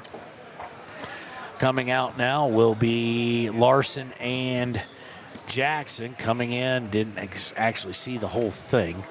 So they'll be substituted out. Second one on its way, no good. Rebound by River White Plume. Riverton trails by 5. Sheets with it to White Plume. White Plume, a nice pump fake, but nearly lost it. Turns, spins, puts it up kind of wildly, no good. And quickly into the front court is Laramie. They want to move with pace. 3 on the way, no good by Murray. Smith with it into the front court. Now driving the middle, puts it up. Beautiful way to just dive through by Eric Smith. And quickly, here they come. Kind of hard to keep it up. He's now 3 of 3 in the second half. That's a good sign. Gonna swing it around for a 3, no good. 3-point game, looking to go down court really quickly. Kind of an errant mass for Clay Sheets. And now they've got numbers, does Laramie. Trying to catch back up, gets it to Getz on the right wing. Getz to number 3, 3 on the way, no good by Smith. But they find, on an offensive rebound, then they find Richardson just wide open, and he sinks the 2, back out to a 5-point lead. Eric Smith with the basketball, going to Clay Sheets on the left via Gage Treber. Back up top to Weber. Over to Eric Smith on the right wing. Back up top to Clay Sheets. Sheets to White Plume in the paint, turns, gets stuck out to Smith. Smith for 3, looks short, hits the back of the backboard. Rebound is by Laramie.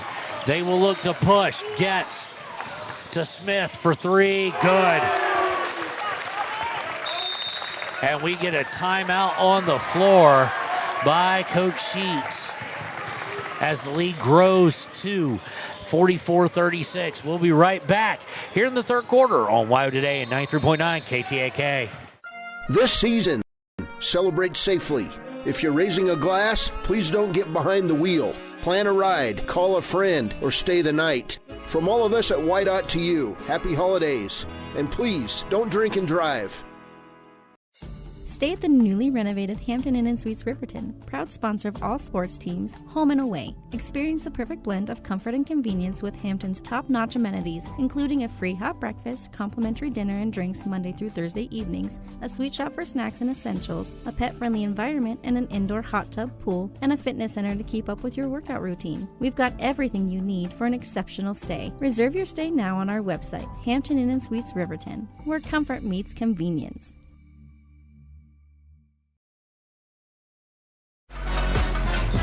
And welcome back. 44-36, 125 left here in the third quarter. Riverton now falling behind by their largest deficit of the day, 8 points. And they've got to find some more scoring. Eric Smith had himself a good third quarter, but he's about it with with more than one bucket. They get over to Schreiber. Schreiber just shakes them out of their boots. Misses a shot. Eric Smith with the rebound, puts it up, and one! Smith now with 8 in the quarter. Boy, but you should see. Well, you did if you're watching on our YouTube. Gage Schreiber just shook him out of his pants. Basically, just left him lying. Eric Smith going to the free throw line. He has missed both of his free throws today, and he misses that one. So it stays a 6-point game, 44-38. Into the front court is Murray. Murray over to Smith. Looking underneath for the recently checked-in Sanders. And it'll go out of bounds as they try and get it to, I know I'm botching this, Zip-Sop. And it'll go out of bounds. It'll be Laramie's ball, still inbounding by Getz. Getz inbound to Smith. He has a good look at three. Up and no good. Rebound, there is a foul on the rebound attempt. Clay Sheets went up for it. It's going against number 5. That is Zip-Sop. That's his second, team second. So Riverton looking to get it down to 4 or even 3. Clay Sheets still scoreless on the day. Swung around by Jackson to Eric Smith. Smith on the wing, gets a screen by White Plume. Smith looking to drive down the middle, does. Nice pass to White Plume, but he cannot finish it. And on the rebound attempt, they're going to get Gage Schreiber on a foul. He kind of popped him in the face a bit. Beautiful pass by Smith, and you got to be able to finish those. So foul against Schreiber, be his third, but it is team 5th. So it will send Laramie's Murray to the line to shoot free throws here. He's 1 of 2, hasn't been in the line a whole lot, and he hits his first one. Back out to a 7-point game, 45-38. Just don't expect that out of Schreiber. One guard-like play on the shake and bake there, and he misses the second one, though. It stays a 7-point game. River White Plume with the rebound, gets it up to Smith. Smith looking to drive, and yeah, it's a double dribble. He lost control of it. He's saying it was tipped, but you got to kind of default there to the fact that it wasn't. So that is turnover number 8 against Riverton, as Murray will bring it over the line, and they're looking up at the clock. So it's last possession here of the third. Out to Getz. It's so weird having a whistle right behind us in the middle of play. Getz gets it back from Smith. 3 seconds, 2 seconds. He drives down and misses. It is a perfect play outside of the miss, and it was a good look too. So at the end of 3, we go to the fourth quarter, 45-38 in favor of Laramie. We'll be right back here on Wire Today at 939 KTAK. Live from the Pepsi Wild Cherry Aisle. Carol, can you hear us? Steve, I've never seen anything like this. The bold, refreshing, and bursting with cherry deliciousness of Pepsi Wild Cherry is, well, let's just say everyone is getting wild. Getting wild? That's right, Steve. There's dancing, binge-watching, and is that a slip and slide? They're really putting the wild in Pepsi Wild Cherry, and this on-the-scene reporter can't wait to pop, lock, and drop it. Pepsi Wild Cherry. Go ahead. Get wild. Take the next step in higher education at Central Wyoming College. Offering 2- and 4-year degree programs in a variety of fields, Central Wyoming College in Riverton is transforming lives and strengthening communities through learning, leadership, and connection. Living well isn't just about things, it's about the things that matter: your family, your friends, and your health. For decades, Sage West Healthcare has been committed to improving the health and care of our communities. Today, we're investing more in our communities, in our people, in advanced medical technologies, and in specialized facilities, so access to better care is close to you and the things that matter most. Sage West Healthcare. Be well, live well. That's why we're here. And welcome back. Fourth quarter, 45-38, Riverton trailing by 7. They will start the quarter with the ball. Sheets on the inbound, and it winds up now in Garrett Jackson's hands. Garrett Jackson looking to move into the paint. Does. Shoots from 4 off the glass, and beautifully done by Jackson. 5-point game. Laramie swings around the horn, trying to get the scoreboard updated. Swings it into the paint to Parvin. Now back out. Smith for 3. Leaves it long and goes out of bounds off of Laramie. And that was horribly long by Smith, who's had some decent shots from 3 today. Trying to get down to a 1-possession game. Sheets over the timeline to Jackson. Over to Weber. Weber to White Plume at the top of the key. White Plume to Smith. Smith thought about a long 3. Now he'll take it. In and out, no good. Probably not the shot you want. And now if it falls, all bets are off. But it was a very long 3. Laramie to Smith. Now over to the right to Bleak. Into the paint. Oh, just beautifully done to Kirsch. Kirsch puts, Richardson puts it up and good. Back out to a 7-point game. 47-40. Smith, cross court to Weber. Weber looking to drive in, almost loses it, has to go to the ground, and we're going to get a jump. No, they're going to say Riverton had it, and they will keep possession as Coach Sheets calls timeout. It's going to be the 30-second variety, but we'll take it with them and be right back here on Why Today. For a place, a people, an idea, for right and freedom, for liberty and justice for all. For every square inch between fruited plains and spacious skies. Marines fight to win. See all the battles Marines fight to win at marines.com. Welcome back. 6:31 to play in the fourth quarter here. And it is Riverton trailing by 7. That's kind of been where they've been past couple minutes. They get down to 5 and get back out to 7. Really needing to figure out a stop here.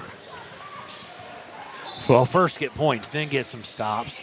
Inbound will be by Larson. He gets into Sheets. Sheets out to can't tell who. That's brand new. Paxton Stevens coming into the game in the fourth. Shows you how much the coaching staff trusts him here late in this game.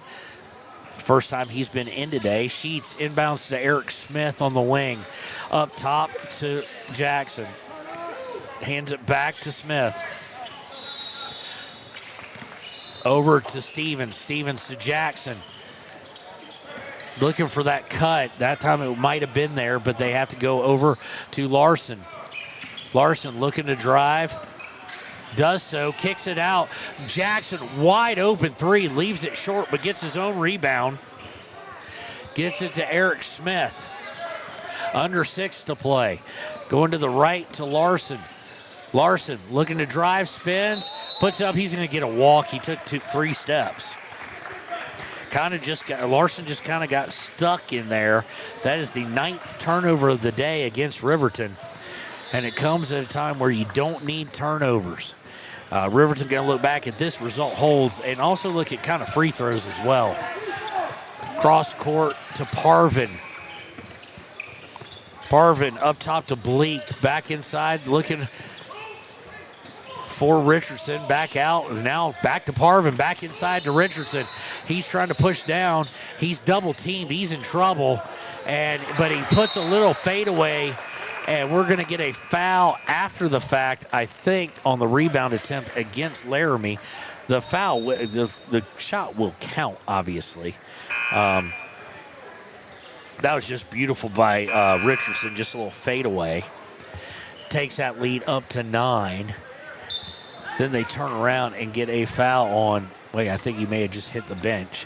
They got a foul on Kirsch, which is just a team foul. They pop Garrett Jackson open for 3, can't hit it, but Larson with the rebound finds Eric Smith on the wing. Eric backs out, now looking to drive down, stops, fires, leaves it well short, does Eric Smith. And now you're starting to see a lot of short stuff, so maybe some leg issues, maybe some conditioning starting to affect playing at this high rate of speed.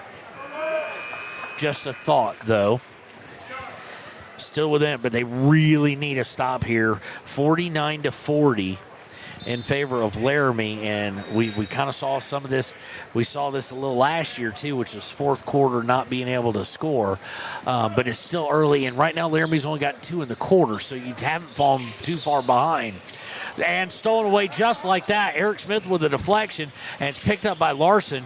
He goes over, finds Jackson, wide open 3, good! Garrett Jackson. 6-point game. As soon as I get the 1 point up. Zim stop. Kind of an interesting lineup for Laramie. It's stolen away. Eric Smith steps in the passing lane, takes it all the way, and puts it up, and good. Eric Smith, the only thing, he was looking for the foul, and it almost cost him a little bit. 4-point game. And timeout by Laramie is just like that. Your Wolverines come storming back. 49-45. We'll be right back on WYO Today at 93.9 KTAK.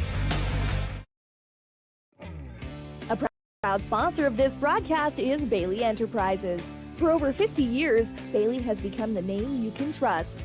With Pit Stop Travel Centers, you can fuel up and stock up on trip snacks at locations all over Fremont County. You can also put your trust in Bailey Tire and Auto for service to keep handy for those times when your luck runs out on the road. Refresh at the Speedway Cafe with a dine-in meal or a round of carry-out with a variety of specials to keep you going. Go with Bailey.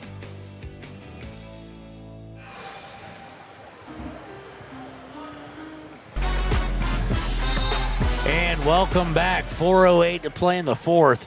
Riverton from 9-0 down, a chance to go down double digits. A couple of great defensive plays and 5 quick points. I'll get it right at some point in time. It is the first game of the season. Reminder, you can join us on KTAK and WYO Today YouTube tomorrow at noon as the Riverton Lady Wolverines will face Sheridan from the Ford Wyoming Center, followed immediately afterwards by the boys facing Sheridan. Inbound by Laramie. Clay Sheets right up on top of him, turning up that defensive intensity. As we so well know, Bo Sheets teams 4, gets with it, across the middle. Now looking to get it back, deflected by Eric Smith, just getting hands in the passing lane. Zemstop, and it's stolen again. Laramie only had like 4 or 5 turnovers on the day. They now have 8 in the span. They now have 3 more in the span of like 60 seconds. Sheets with it. To Weber, back to Sheets. Looking to cut this to a 1-possession game, and gets taking a page out of Eric Smith's book and stepping in that passing lane. Luckily for Riverton, it goes out of bounds. River White Plume will check in for Trenton Weber, so it'll be Sheets, Larson, Smith, White Plume, and Jackson. Inbound goes to Larson, back to Clay Sheets, almost lost it, looking inside for Jackson. Eric Smith, and it's not going to matter if it gets out to Eric Smith because we're going to get a foul on number 2, Murray. That's only his first, team first of the fourth. So it'll be an inbounds, and you almost wish they'd let it go because Eric Smith was wide. Inbound is to Jackson. Jackson from 16, pops good. 2-point game, 49-47. Garrett Jackson now with 7 here in the fourth. Looking under for Zemstop. He kicks out, not comfortable with taking it to Getz. Nice pump fake, puts up the 3. No good. Rebound by Richardson. Richardson driving in, gets it to Parvin to Getz, and Getz gets the and 1. Bad reaction there by Riverton. He was beat, just let him have the 2, so to speak. Foul is against number 12, Peyton Larson. That's his first. But more importantly, it sends them to the line with a chance to get it out to 5 points. Going to the line is Getz.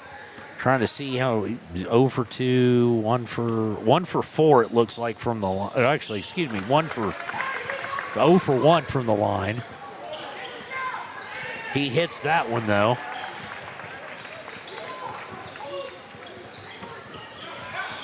They go inside. Jackson misses from point blank range. And we're going to get a foul against Eric Smith on the rebound attempt. 52-47. Eric Smith, good job. He's a little more foul prone last year. He's really honed in his defensive pass deflections and things of that nature. That's his first foul for Eric Smith. I almost said young, but I think he's a senior. So swing around, Zim stop for 3. No good. Rebound. That was his first shot of the day. Interesting choice. Number 20 drives him and one by Bo Anderson.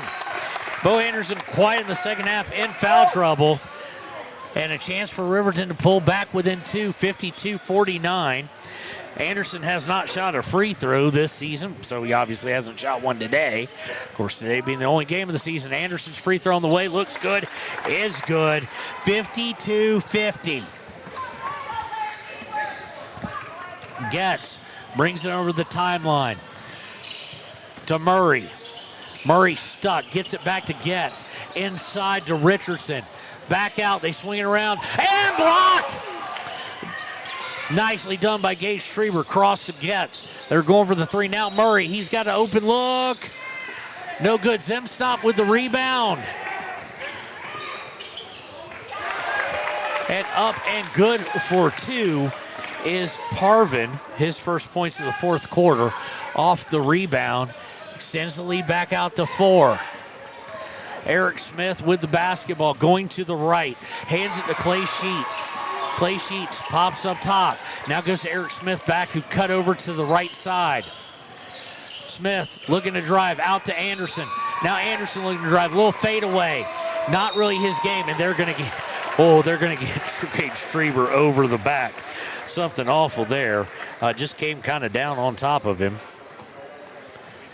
It'll be Gage Schreiber's 4th foul, 3rd foul of the quarter for Riverton.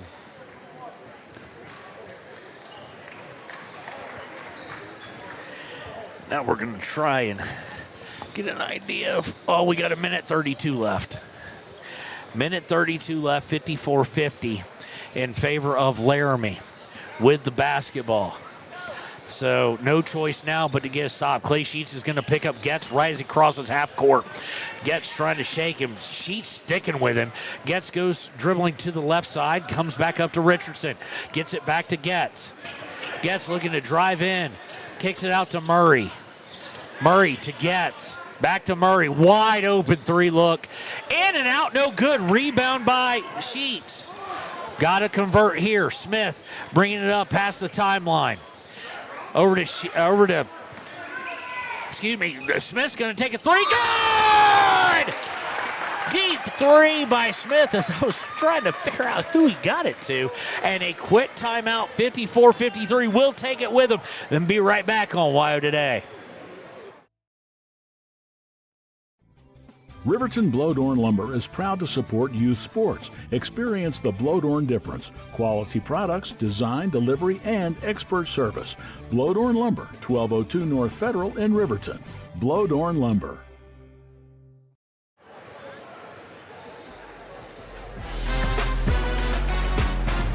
.8 seconds left here from the Wyoming Sports Ranch in beautiful Casper, Wyoming.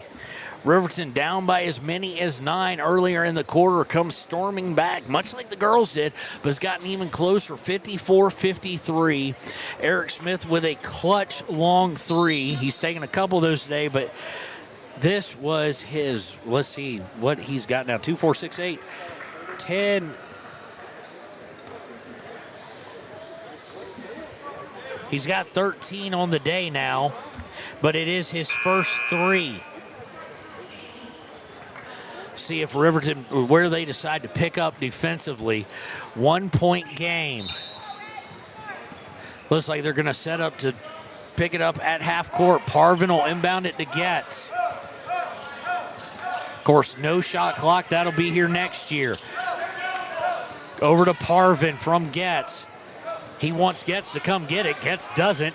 And they get it over to Richardson. Richardson picked up by Jackson. Good screen. Shakes loose Anderson, so Jackson switches with him.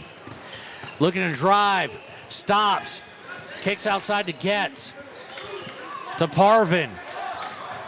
They're going to have to look to foul, and Clay Sheets decides he's the one to do it. Third foul.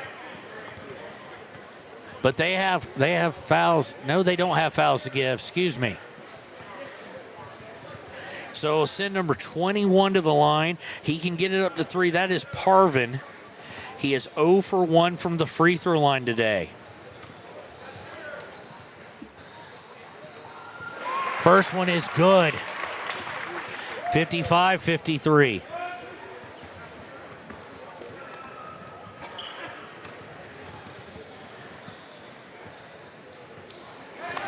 Second one is up and good.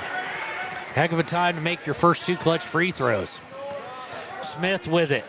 56-53. Again, we can't see the clock from where they have broadcast. But Smith, long 3, left it well short. Sheets with the rebound. Out to Anderson. Anderson fakes. Fade away 3. No good. Sheets with the rebound again. And it'll go out of bounds off of Laramie. And we will get a timeout with 2.5 seconds left. It'll be Riverton basketball. And what we said earlier, we're going to stick right here. What we said earlier about in the pregame show by Hampton and Sweets, we said this would be about a team finding its identity, both teams, and who was going to be the clutch guy this year, because neither team returned a lot of offense. We may be about to find out. 56-53. Riverton has to have a 3. They got 2.5 seconds left. What can both Sheets draw up? And almost as important and definitely as entertaining is who does he draw it up for? Garrett Jackson has had himself a day. Will it be him? No idea. Will it be Eric Smith, who's got the most experience with clutch shots? Will it be Bo Anderson? It will be Clay Sheets inbounding the ball. He's out there with Jackson, Larson, Smith, and Anderson. He's got to get a 3, and he's going to throw it away. And that is going to do it. Trying to get a guy on a cut. Nothing much you can do with Laramie playing great defense there. Riverton will fall 56-53. When we return, it will be time for the Click It or Ticket postgame show here on WYO Today.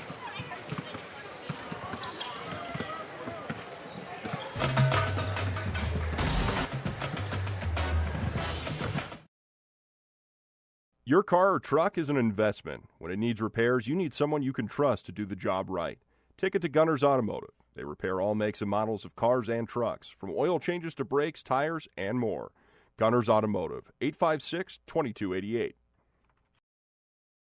Community Health Centers of Central Wyoming has locations across Fremont County ready to serve you at DuBois Medical Clinic, Riverton Community Health, and Lander Community Health Pediatrics. We accept all forms of insurance, including Medicaid and Medicare. Are you struggling to get medical care? Ask for their sliding fee scale. From family medicine to pediatrics, Community Health Centers are here to serve you. Call 307-463-7160 or visit chccw.org to schedule your appointment. Dos Solitos is proud to support Fremont County sports teams. Enjoy bold Mexican flavors that'll have your taste buds shouting "Olé!" Follow them on Facebook, Instagram, and TikTok for updates on events and food truck locations. You need an oil change, but you don't have a lot of time. Expressway Lubes on South Federal in Riverton and Highway 789 in Lander provide a fast, professional lube oil and filter change. Expressway Lubes, locally owned and proud to support our local student athletes.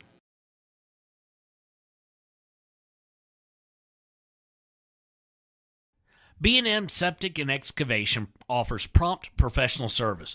Call them today for a quote at 850-2200. They serve far and wide across Fremont County and deep. B&M Septic and Excavation is proud to support Fremont County sports. Why should your new floor come from Carpet One? Because we're passionate about the spaces our neighbors call home. We're part of your community, and we're also part of the world's largest cooperative of independently owned and operated flooring stores. So you can be sure you'll get great selection and outstanding value with every installation. Whether it's carpet, hardwood, tile, or luxury vinyl, our experts take the guesswork out of choosing the right floor. We're your local Carpet One Floor and Home, the one store for your perfect floor. The staff and board of the Fremont County Fair wish to thank everyone who attended the fair last year, and this year enjoy Blackhawk live in concert Friday, August 1st. Race you to the fair, the Fremont County Fair. And welcome back to the Click It or Ticket postgame show here from Casper, Wyoming, day one of the Casper Compete Classic. Riverton Wolverines falling in this one 56-53. Had a shot at the end, but that's how it crumbles. Laramie and Riverton, both pretty talented teams, especially when it comes to running. They both want to move with a lot of speed. They both coming off of, Neil Summers and Malachi Smith and a lot of height in there, and now both teams not quite as tall. Laramie has one who's pretty much the same height as Summers was, but he's a little bit skinny and he didn't play a whole lot, so we're going to guess that's why. While we wait on Coach and hopefully get Coach here, we're going to jump right to our Papa Murphy's player of the game, and that is one Garrett Jackson. He finishes off with 21, 7 of those in the fourth quarter. One heck of a game by him. And then we're going to go right into our Gatorade Good Sport / Effort player of the game, and we're going to give that to Eric Smith. Eric Smith, the leading scorer, coming back. Really did nothing offensively in the first half. Played a great defensive game, helped get them back with some timely steals, knows how to play a passing line, but just could not buy a bucket, including free throws in the first half. He's 0 for 2. He's 0 for 3 on the day, but even getting a chance at the charity stripe, went 0 for 4 from the field, 0 for 2 in the first half. Came back in the second half in the third, goes 4 for 5 in the third, and goes 2 for 4 from the field in the fourth. Finishes with a team second best, 13 points. So good job by him of keeping his head down and keeping playing there. Defense is always going to be there if you put forth the effort, and Eric Smith is going to put forth the effort. It's just the offense will come. Shooters got to shoot, as they say. When we return, we hope we get Coach Sheets. If not, we'll sign off and give you kind of some update on tomorrow here on WYO Today at 93.9 KTAK. Visit Lander Gambles to make your home feel like new. They will beat any competitor's price. Stop by to speak to one of the sales agents or visit LanderGambles.com. Lander Gambles will help you find the perfect product that fits your budget and lifestyle. Lander Gambles, 420 Main Street, Lander, Wyoming. Your tax pros at 219 East Main Street in Riverton, Wyoming can handle all your tax needs. Whatever your situation, we know what to do. Call 307-856-2256 today to schedule an appointment. H&R Block is open Monday through Friday, 9 a.m. to 3 p.m. Men have a way of doing things. A man has his way of eating, of exercising, of keeping his hands warm, and of straightening up. So, when a man faces a serious life problem like divorce, depression, or suicidal thoughts, shouldn't a man have a way to deal with that too? Well, now he does. I'm Dr. Rich Mahogany. Visit me at mantherapy.org. High Plains Power is a Touchstone Energy cooperative. What does that mean for you as a Rural Electric Association member? It all comes down to 7 principles: open membership, one voice, one vote, member benefits, independence, education, cooperation, and community. To understand how it all works, we're headed back in time.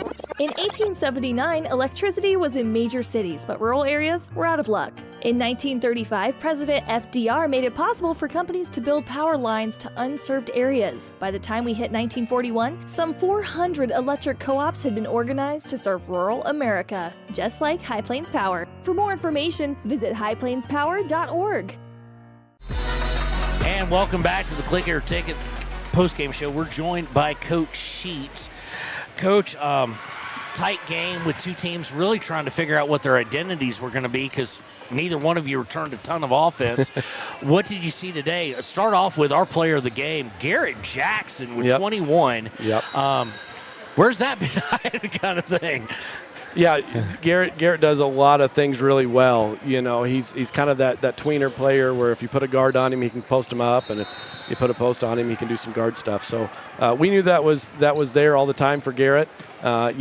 Just a kind of casual fan doesn't get to see Garrett on a daily basis, and so again, not surprising to us, but pleased with his production tonight.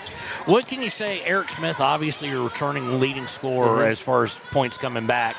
First half just couldn't find offense, but his defense kind of led to that and had a great second half offensively. But what can you say about how he has become such a good player as far as getting in the passing lane? Yeah, Eric, he understands the game really well. He sees things happening. That's why he was a good defensive back for us this year in football. He kind of sees the play before it develops sometimes. And, we've talked about with him that if he can improve and have a passion on the defensive side the way he does on the offensive side at times, we're going to be really good following his leadership. And what can you say about you went fast, got behind, came right back. What does that tell you about the team, and what do you want to see improve so you don't have to come back? Which your teams always show great heart. I know that irritates you when I say it. No, I'm proud of my boys, or our boys, for that, because they do show grit. They show some resiliency. I need to do a better job coaching them so we don't get behind. But what we've talked about is kind of doing those little dirty details that good teams do. And so, the box outs, the not reaching, making free throws, making kind of your 2-foot shots because you're going off 2 feet and you're being strong. Like when we can do those things well, like the good teams do, then I like our chances. But overall, I loved our effort. It's kind of an unknown. You can't watch film on teams because nobody's played yet.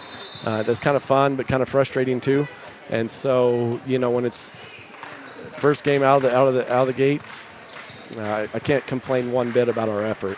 We get a basket here or a rebound there, then maybe we win it. But to come back from, I think we were down 8 or 10, and then to cut it to 1 or 2 there late, very pleased with kind of the resiliency of the boys, and especially being in foul trouble because we had, Bo had 4 and Gage had 4, and we had a couple guys with 3, and part of that's just because we weren't in good position and we were reaching a little bit too much, and but we'll get there, and for them to come back and make it a game. I mean, we had a shot to tie it up, and I wouldn't have thought that when we were down 8. It kind of looked like the momentum was going their way, and we were a little tired. When you were down 9 in the fourth quarter and they had the ball, chance to go up double digits, it seemed like a tipping point. What can you say about your team defense and how you've been preaching the speed aspect? Yep. Because literally in the span of about 14 seconds, next thing you know, it's a 4-point game. It shows the fans, it shows the players, it even shows us coaches that stick with it because, you get a miss or 2 and then we come down and attack and, get an and 1 that was crucial from Bo. And I don't know where that falls in that stretch, but we started attacking more. We kind of caught our second wind, if you will. And, that belief came back because sometimes that belief just fades for a second because you are down 8 or 9. And what can you say about Bo Anderson in that span once he got his 4th foul? Last year kind of he'd get a little wild because he'd get a little ticked off that he made a bad play and he'd foul, but he was able to contain it and kind of reel it in. What does that show about his emotional maturity and stepping up for the team? Yeah, your word's exactly right. He has matured a lot for us, and Bo, we've always known Bo since he was a little kid that he has tons of energy, right? And so if he can channel that, and we need to get him subs when he gets tired because he's like a lot of players when he gets tired. You kind of do stuff that gets you in foul trouble, and for him to control that, like you said, that does show his maturity. And with your team going so fast, I mean, this was a game of just lightning fast by both teams. Yep. What is the plan tonight? Give a little insight to the listeners on what you go through tonight as far as getting prepared, but also getting them rested to go fast again tomorrow at 1:30. Sure. We'll go watch the sophomores play here in another hour and a half. We'll go watch Kelly Walsh and Level play because we get Level, on Saturday. So we'll go watch them play, and it's fun because what else would you rather be doing when it's cold outside and playing the sport you love, but go watch some other good teams and kind of start to prep. And that's what I like is our boys. We've said maturity, but You know, they're at that point where they're starting to understand some of the things other teams want to do against us and what we want to do against them. And so it's kind of fun to be in a tournament atmosphere and get to see all kinds of other teams playing. Well, again, like you heard, 1:30 tomorrow. The boys play at noon for the girls. We'll be right back to wrap things up on the Click Your Ticket postgame show here on 939 KTAK. Thanks. For more than 40 years, Porter's Mountain View Supply has been serving central Wyoming with top brand name spas, stoves, fireplaces, and outdoor grills. With 2 locations in Riverton and Casper Plus financing available for your purchase, Porter's offers expert advice, quality products, and service along with maintenance. Porter's, your local spa, stove, and fireplace provider in Riverton at the corner of Sunset and North Federal.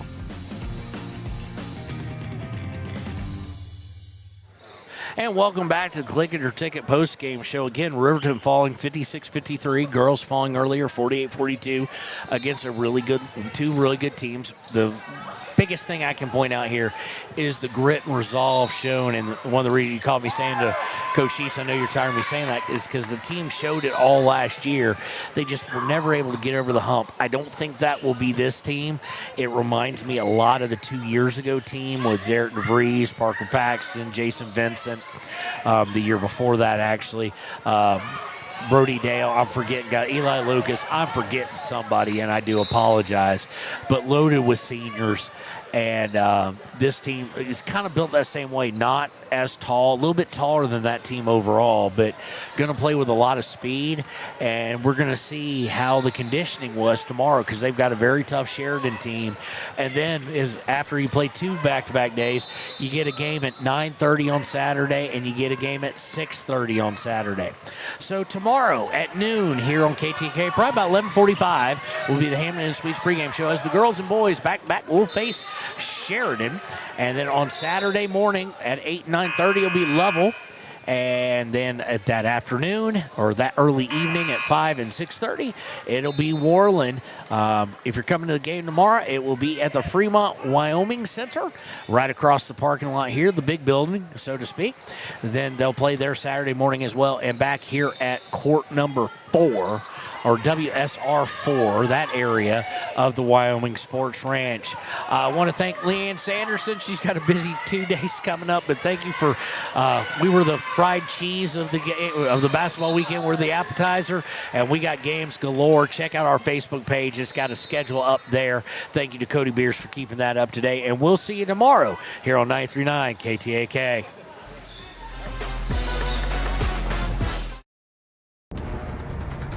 Exploding at 200 miles per hour. Airbags pack a punch. Until age 13, stay buckled up in the back seat. Buckle up, Wyoming. It's the law. Shoshone Rose Casino and Hotel is proud to support youth sports in Fremont County. Enjoy a meal at the Dekagaihi restaurant. Dekagaihi is Shoshone for the eating house. Open daily from 7:30 a.m. until 9 p.m. Try a weekend getaway with the family in one of their